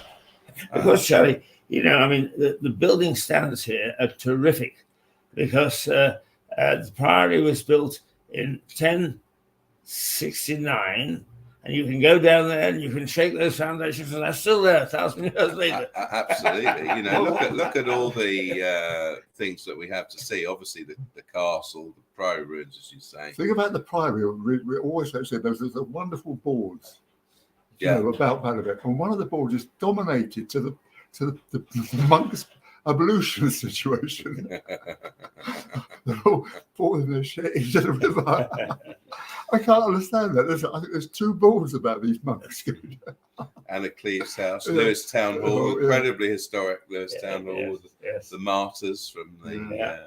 Well, there's for tourists. There's the history. Then there's the art galleries, and then there's the antiques down the bottom. So that's another sort of attraction, isn't it? That has brought people in for many years. The emporiums, etc. So already we're seeing so many facets to a town, aren't we? That to build to make this. I was in Armenia, and one of the guys said, all we've got in Armenia is bloody cathedrals. But actually, we've got quite a lot of churches that are very historic. St. Michael's is considered to be the church of the castle. So it was built about 1110. You've got St. John's, you've got St. Michael's, you've got Pancras, My mother and father were married at St. John sub Castro. So, really? I used to take my kids to Sunday school there. I must say, living in New Road has been a golden stream running through my life.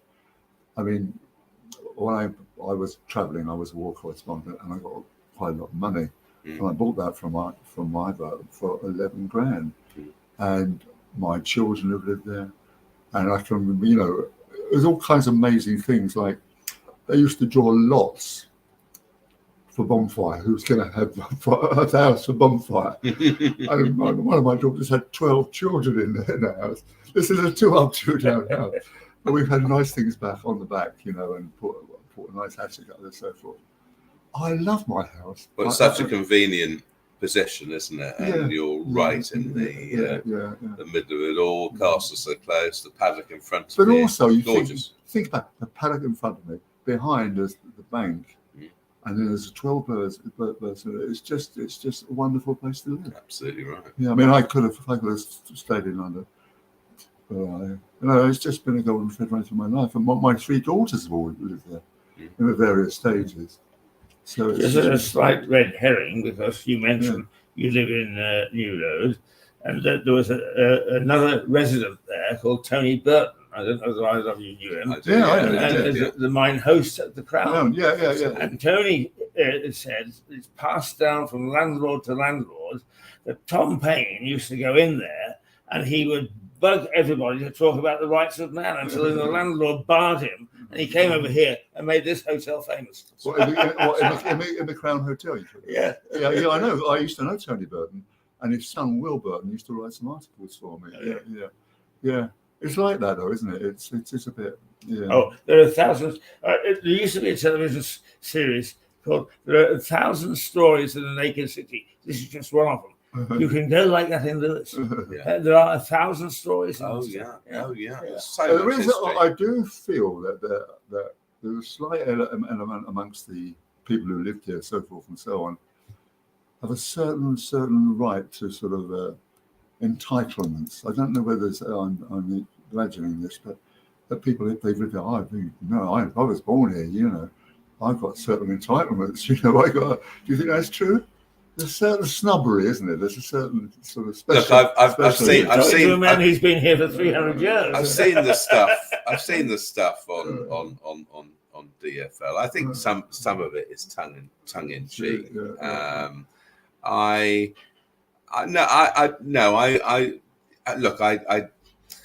see life evolve. I do, and the word entitlement I have used in recent years, but I think the bottom line is you go to Lewes and you get a lovely feel, don't you? And I still think that if you walk from one end of Lewes High Street to another, you bump into people that you know and you like, and there's a feeling of community, and that's a good thing, isn't it? So.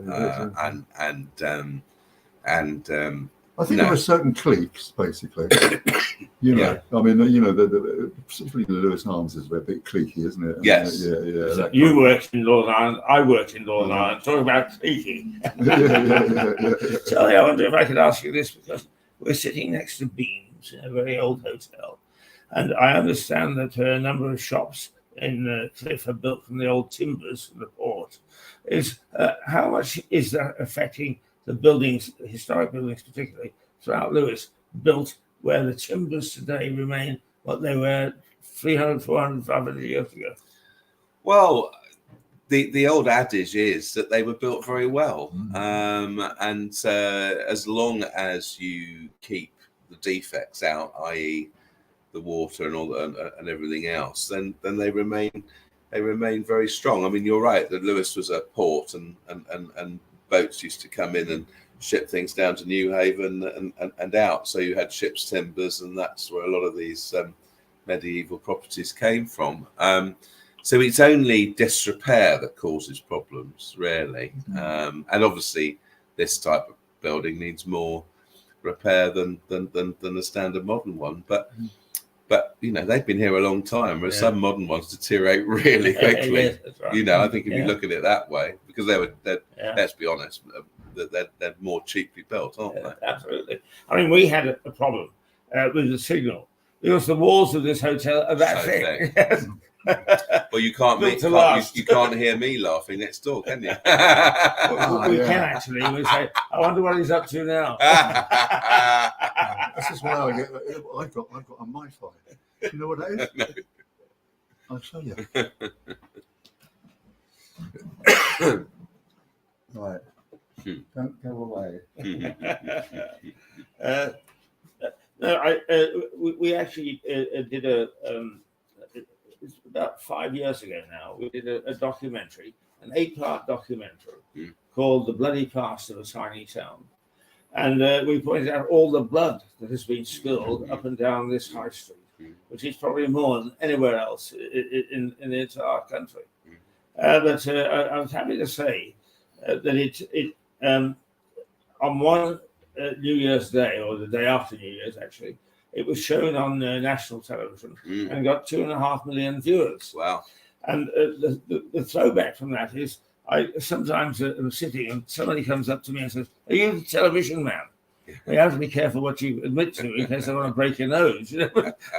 And there was a little Scottish man who came down and he said, "We're from Edinburgh. We watched your series and we wanted to hit every pub that you go in and out of this series." So, the whole essence of this town is one that intrigues far beyond its bounds. No, I agree. Yeah. Well, look, this is what's called a MiFi. It's a travelling Wi-Fi. Okay. And so I can get a signal, right? I Mm. can get a signal wherever I go. If I go on a train, Brilliant. and if I'm sitting here. So you can be online at all times. There's only one slight problem, that when my printer gets very, very cross when I use this rather than the one I've got downstairs, and I think it's becoming chaotic. Oh, yeah. Charlie, so do you see in your industry, I'm terribly anti-globalization. I mean, I count as globalization the fact that we've suddenly got a great big sector for the doctors and so on, so forth, instead of the nice little thing. But is your industry going to see that sort of expansion, or will you remain very specialized people who talk the talk because you know what you're talking about? I think probably in every industry there's continual change and evolvement, isn't there? And within my industry, if you go back to the 80s, 90s, there was the moment when the financial institutions took over estate agents and indeed often solicitors as well. There was a real time of taking over old, perhaps smaller local firms. And if I'm being controversial, they felt they knew better and could do a better job. Well, you'll see now that those institutions are no longer involved in estate agency. So getting really basic about it, I think my kind of company, which is local based, knowledgeable, and perhaps slightly old fashioned, looking after people, there'll always be a place for it. Technology comes and goes. The internet has been a huge part to estate agency and will clearly remain so.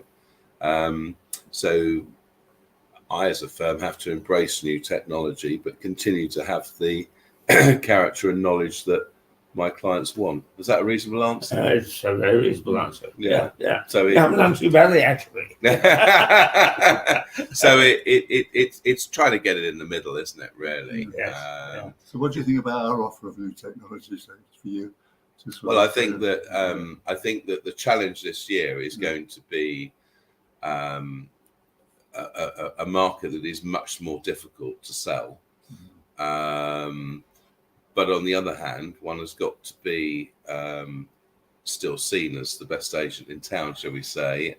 So yeah, I want to look at our image and how we portray ourselves, etc. So it's coming, but I was just looking for this first pass of the year just to see how everything went and the involvement. And up to this point, I think my prediction was right, that property is coming on, which is good because we want to be busy, but much more difficult to sell. And I just want to see how that plays out in the first part. Well, I mean, I think you're very wise because we're doing the same thing in some ways.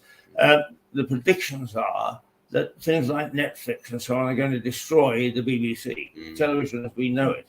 What's going to happen is there's going to be a rebirth in the small operations like us in local towns and so on. Well, so forth. ITV's all Yeah. doing it. They're called. Yeah. You've got ITV now, haven't you? Yeah, that's Which right. is basically what it is putting these things on the internet, isn't it? It's streaming. Streaming is putting these things on the internet.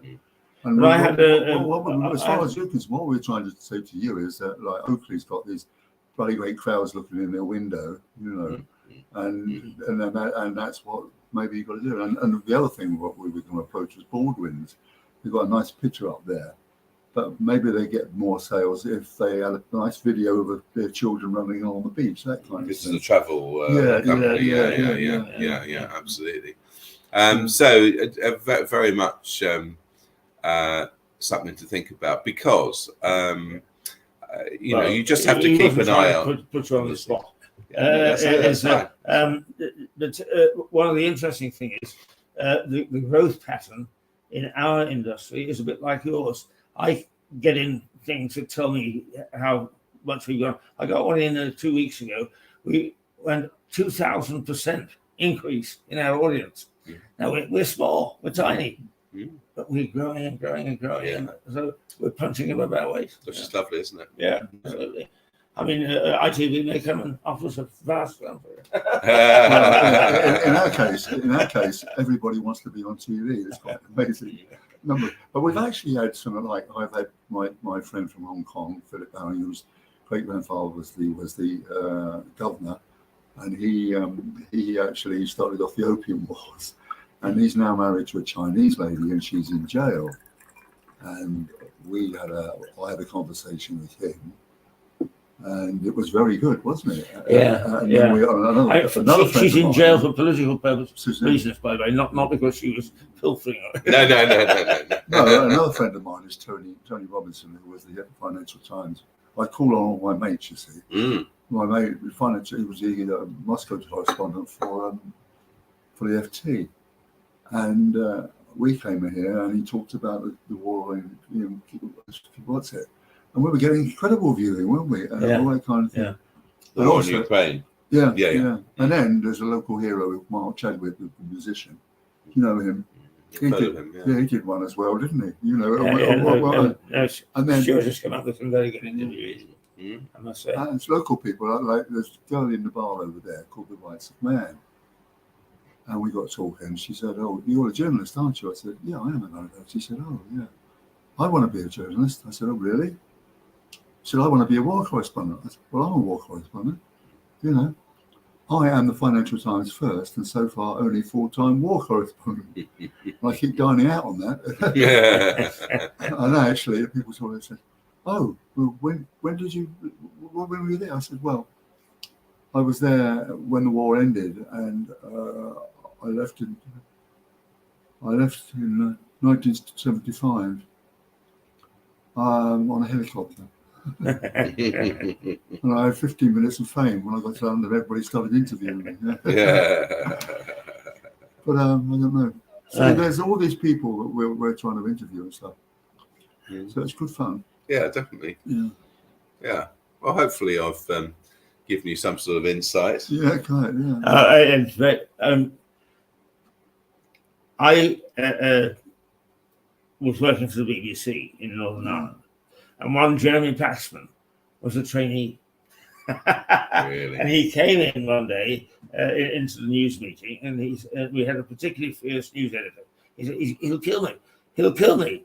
We all looked at him. He said, "I've just interviewed a guy, and I forgot to ask his name." So we actually take the position. We go from a position of ignorance, start from the very bottom. And it's amazing, the fascinating stories like your own that comes out from doing that. And that's why Stuart likes to call it a conversation with and not an interview. So we're delighted that you've come in this morning because you've given quite an insight into, as you point out, a very important sector in what's happening in terms of not only the development of the town, but actually, I suppose, the development of the country. Absolutely. Okay, so we'll get in touch with you a bit later when you might. I think April is around the time. Have some videos that you walking around the houses, like and say, "Well, what's that one that my wife wants? Escape to the Country." And the people, what one friend of mine called, well, we dress the houses. I said, what does that mean? He said, oh, we put amazing things in these houses. They're full of the most marvellous bloody furniture, aren't they? You know, furniture and then paintings and God knows what else. They've shipped them in. Yeah. Well, in fact, most of these houses are falling down for God's sake. Well, fascinating gentleman. Yeah. And Thank you very much. I'm always fascinated by the fact that you look at your watch and it's 9:30, and then you start to chat and you think, oh, we've been here for 10 minutes, 20 past 10. There you are. Yeah. Well, that's what a good chat's all about. Absolutely, Isn't it? absolutely. Okay, thank you very much. Okay, well, thanks for coming by, and I think that you'll find that people found that very useful and helpful. Oh, And I think that's what local television has got to be about as well, to pass on knowledge, to inform, but entertain. You've been quite amusing as well. They do. People live that say, oh, I know him. Yeah. Oh, look, Dad, you're on the television. In a good way, I hope. Brilliant. Thank you. We have to identify ourselves now and again. So hopefully I can find the little ID thing. And there we go. I think that's it. Is it? Yes.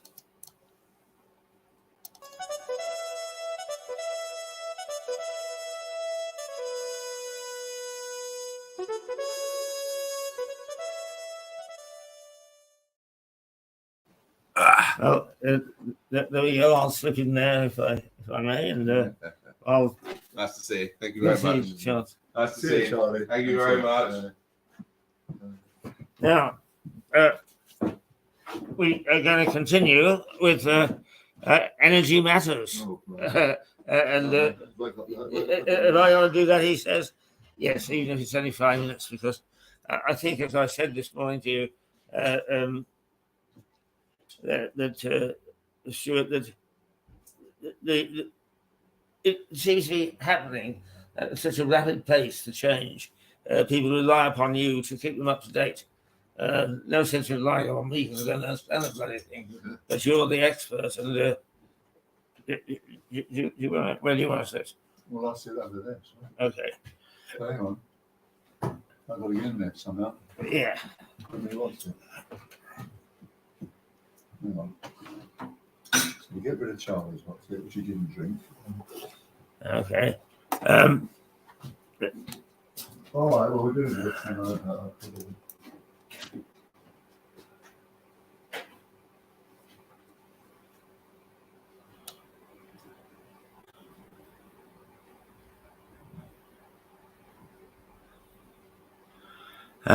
Right. Well.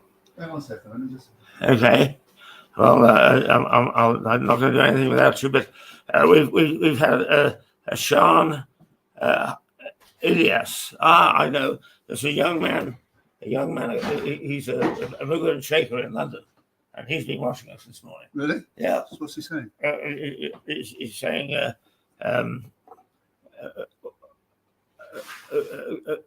good morning, and he's enjoyed watching us, and so there you are. You may have sold a house for Charlie. He was a very good person to interview. Yeah. So We had a good conversation. Didn't we? yeah, we did.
In the story Wind in the Willows.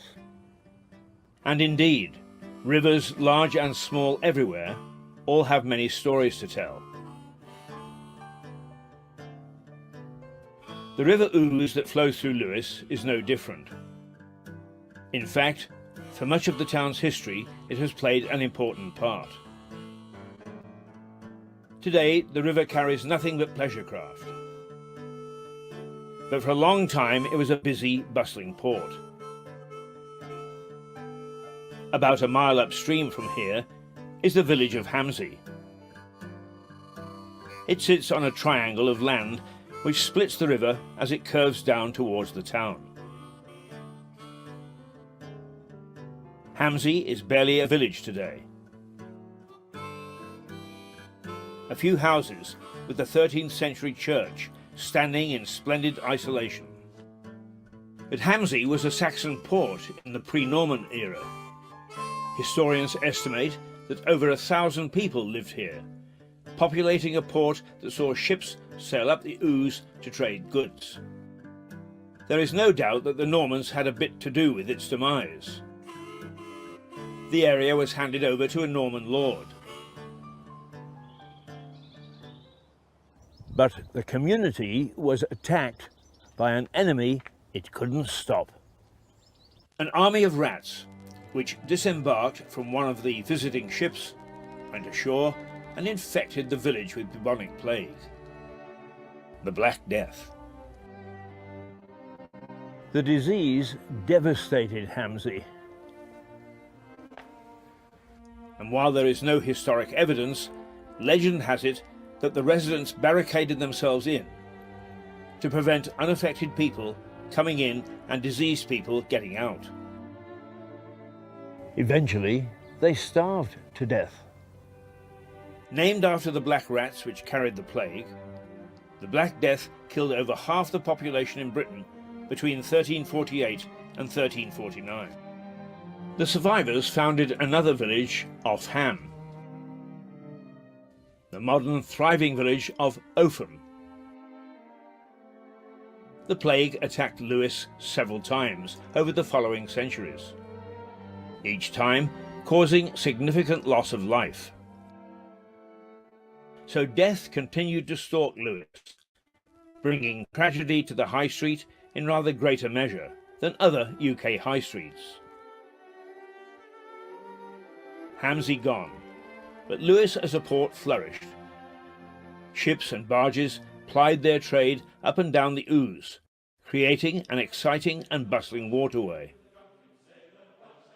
Many of these buildings, which stand on an extension of the high street in an area called Cliff, are built with old ship's timbers. Where Argos now stands was a sailor's pub called the Bear, built as a brewery in 1787, and it succumbed to the carelessness of revelry and burned down in 1918. This quiet domestic street, which runs for a short distance parallel to the Ouse, was the sailors' playground, and history relates that there were more than a dozen brothels successfully operating.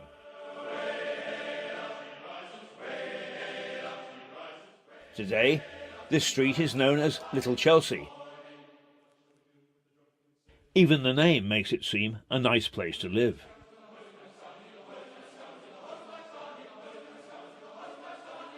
The rather small abodes have found favour with many modern Louisians and are now favoured homes.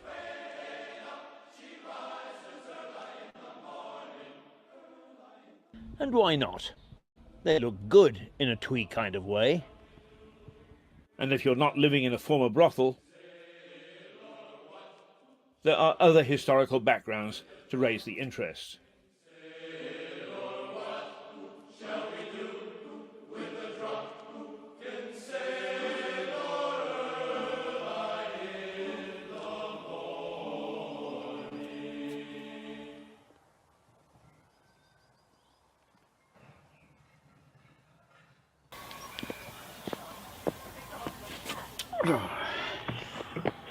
All this talk of pubs and trading around town, it saps my energy. So I sometimes come to this little oasis. The Notts Garden in Southover Park. A lovely little hideaway.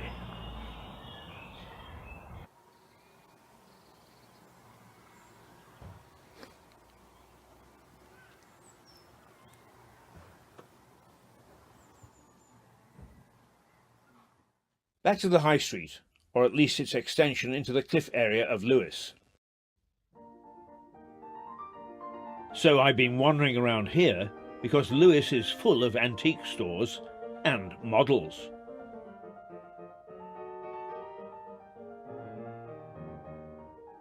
As I mentioned, go inside some of these shops and you'll find that they're supported by old ship's timbers.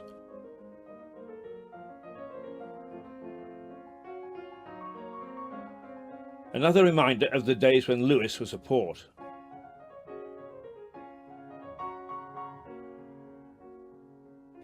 All this talk of water has made me thirsty. I made several mentions of the time Lewes had 63 pubs. As you would expect, among the 16 that are left, there are some with strong ties to the community. Over the road from the shops, held up by ship's timbers, is the Gardener's Arms. There seems to be a tradition in Lewes, although no one admits to it, of omitting the epithet pub or tavern. This pub is called by locals simply the Gardeners. And the Gardeners it was. The origins of this pub go back to when it was an ordinary house, owned by a gardener. Often, after work, he would invite other gardeners into his front room for a drink. Eventually, it made sense to formalise the ritual. So it turned into a pub. The Gardener's is a true pub. Unusual now, it only serves pork pies and sausage rolls. Yet each year it's in the top tier of finalists for Pub of the Year. Magnificent. Back to the Street of 1,000 Brothels. Well, perhaps not 1,000, but a few anyway. There's a pub called the Snowdrop. Nice pub, they tell me. Interesting for its name and where it stands. This is the site of England's deadliest avalanche. Just after Christmas in 1836, heavy snow built up on the edge of the downs. There were 7 cottages here where the pub now stands.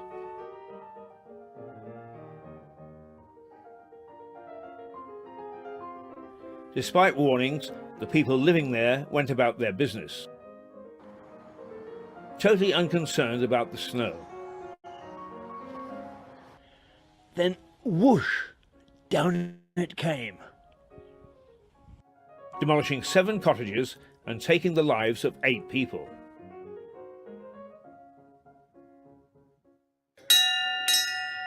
Time, gentlemen, please.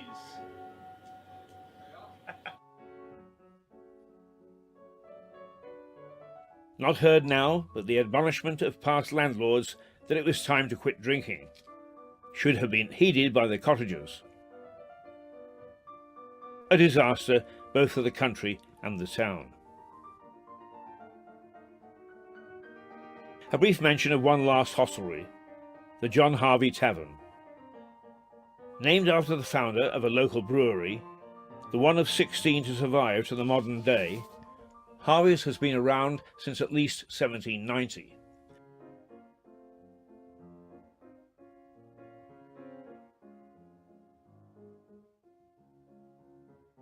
And an important inhabitant.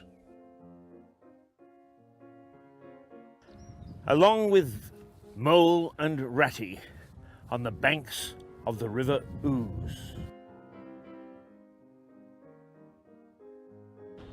More on that later.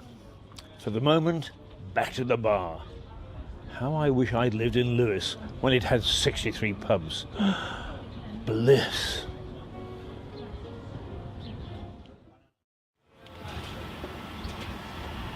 You might think, from the pubs I've been into, that Lewes is a drinking town.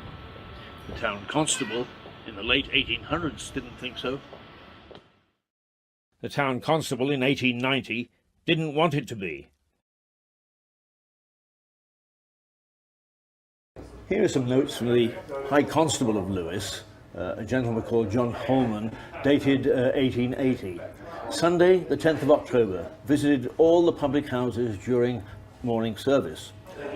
All in good order, except Lewes Arms, several there tippling in service time. Sunday, the 17th of October, visited public houses, all in very good order, except the Lewes Arms. Again, a second time, several persons in both parlour and taproom tippling at 11:30 o'clock, time of divine service.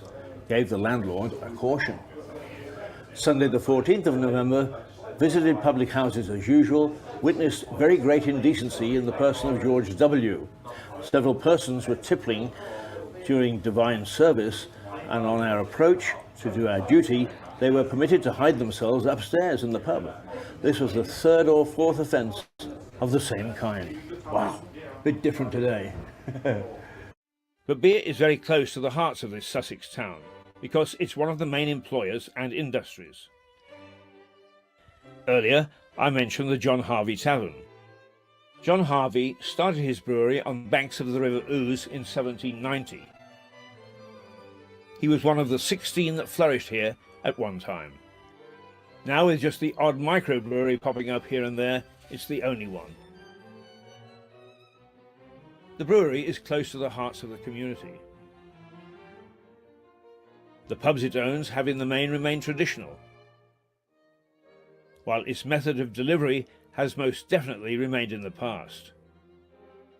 Miles Jenner is the chief brewer, and his range of beers reflects the activities of the local community.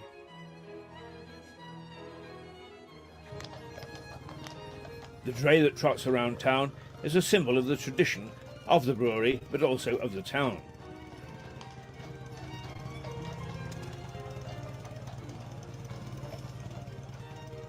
The beer maker turns out beers named after local events: Firecracker, Tom Paine, Bonfire Boy, and Lewes Castle.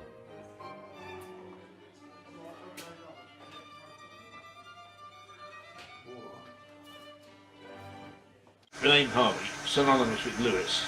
You've been around, or the brewery has been around for quite a long time. Can you develop a little bit of the history for us? Yes, the family came down, the Harvey family, from London. They were wine and spirit merchants at the end of the 18th century, and they started brewing in Lewes and on this site in the early 19th century. I can stand next door to a man in a pub in Lewes, and he will swear that Harvey's tastes quite different to anything else, and he won't drink anything else. I mean, what's the secret of the product? Any brewer's beer is really a derivative of his water and yeast strain. We never talk of water, we talk only of liquor, but a local water supply and the brewer's yeast strain, it gives his beer an individual character. You could take our recipes, exactly the same raw materials, go and brew at another brewery with their water and all their yeast and have a totally different brew at the end of it. Talking of water, and you mentioned that the barges came up the Ouse. How important was that to the brewery in the past?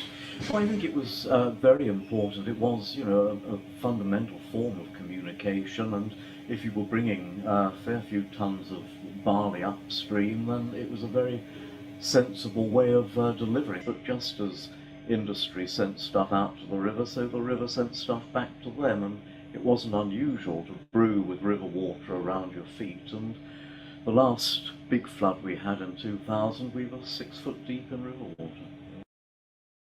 We got our product together very well, we had a good reputation, the brewery was re-equipped, and we were producing a beer which became very much identified with the local community and was dear to their hearts. The fact the building is actually known as Lewes Cathedral tells you something about the way that Harvey's is viewed in Lewes.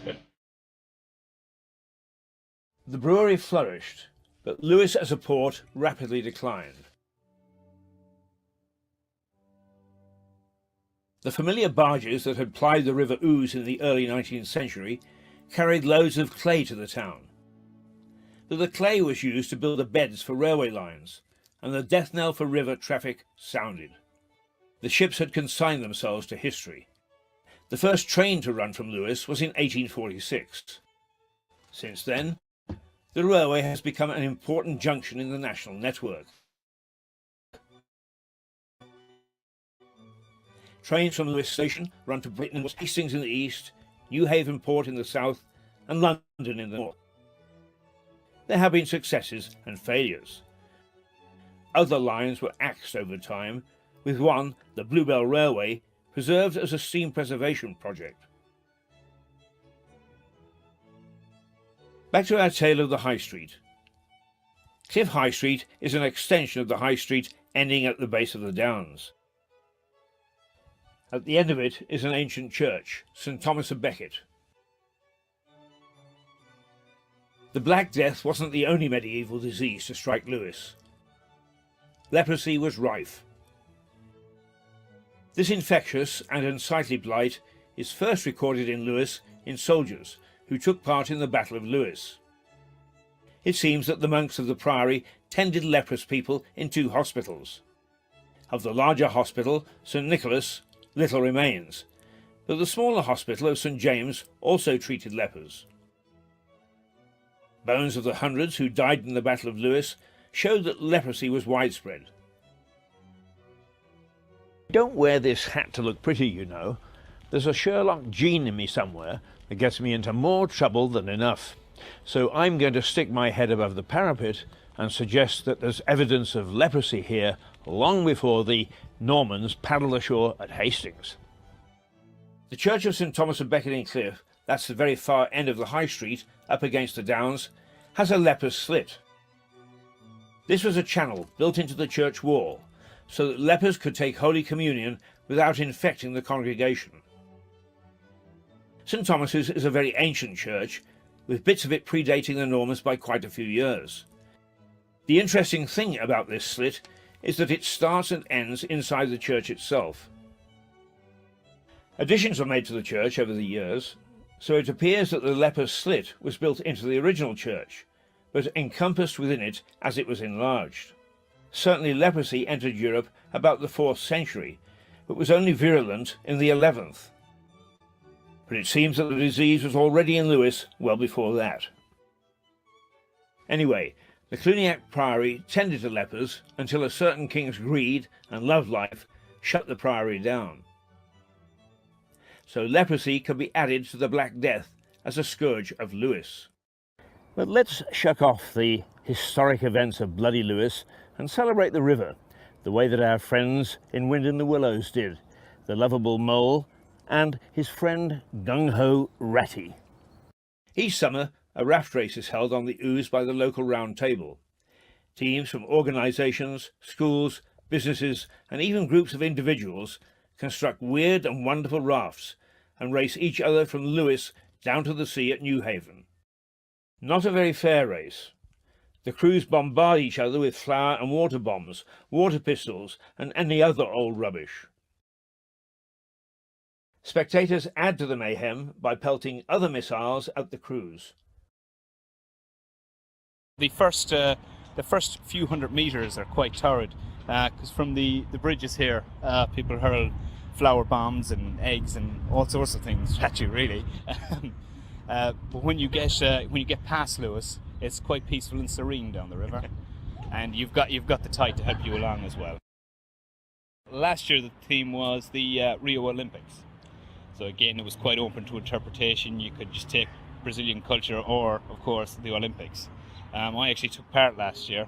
I duly sank in New Haven Harbour, unfortunately. But obviously we've put the proper safety provisions in place, and we were fished out before we were swept out into the English Channel. There's been suggestions this year that there will be pirate rafts and people drinking rum and trying to board other people's boats, but we'll see how that happens.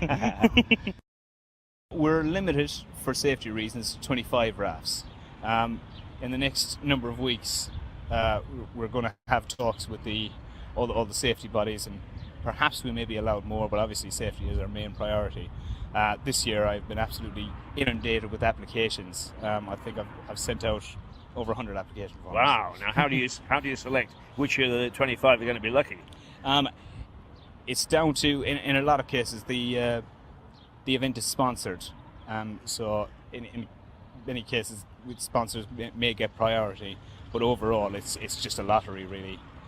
And or the best rafts will be chosen. Now, in fundraising, do people just donate, or what do you do? Do you have people shaking cans? There's a certain amount of bucket collections, and also there's an entry fee for the raft race itself. A good portion of that money goes to the actual operational costs of providing the safety provisions and so on.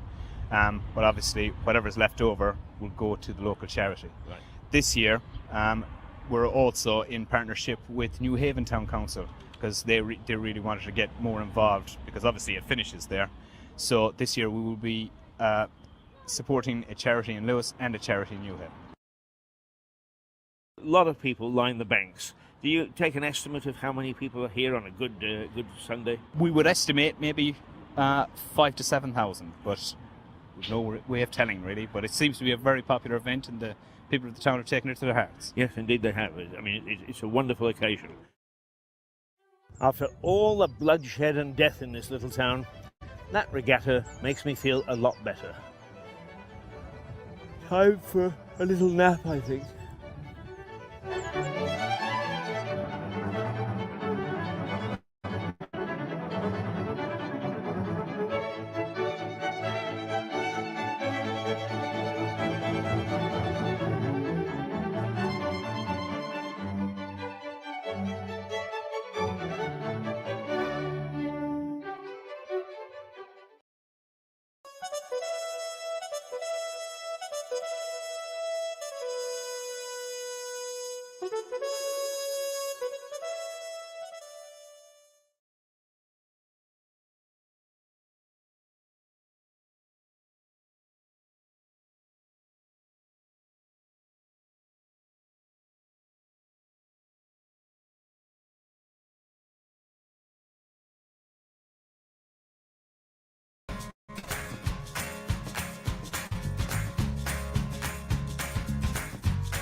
Well, there we are. We've over our time by 5 minutes. Oh, dear, dear, dear me. Anyway, I hope that you enjoyed and found informative the stuff that we've brought to you this morning. We'll be back tomorrow at 8:30, and another potpourri of bits here and bits there, and what's going on in the world. Until then, as Toodle Pip.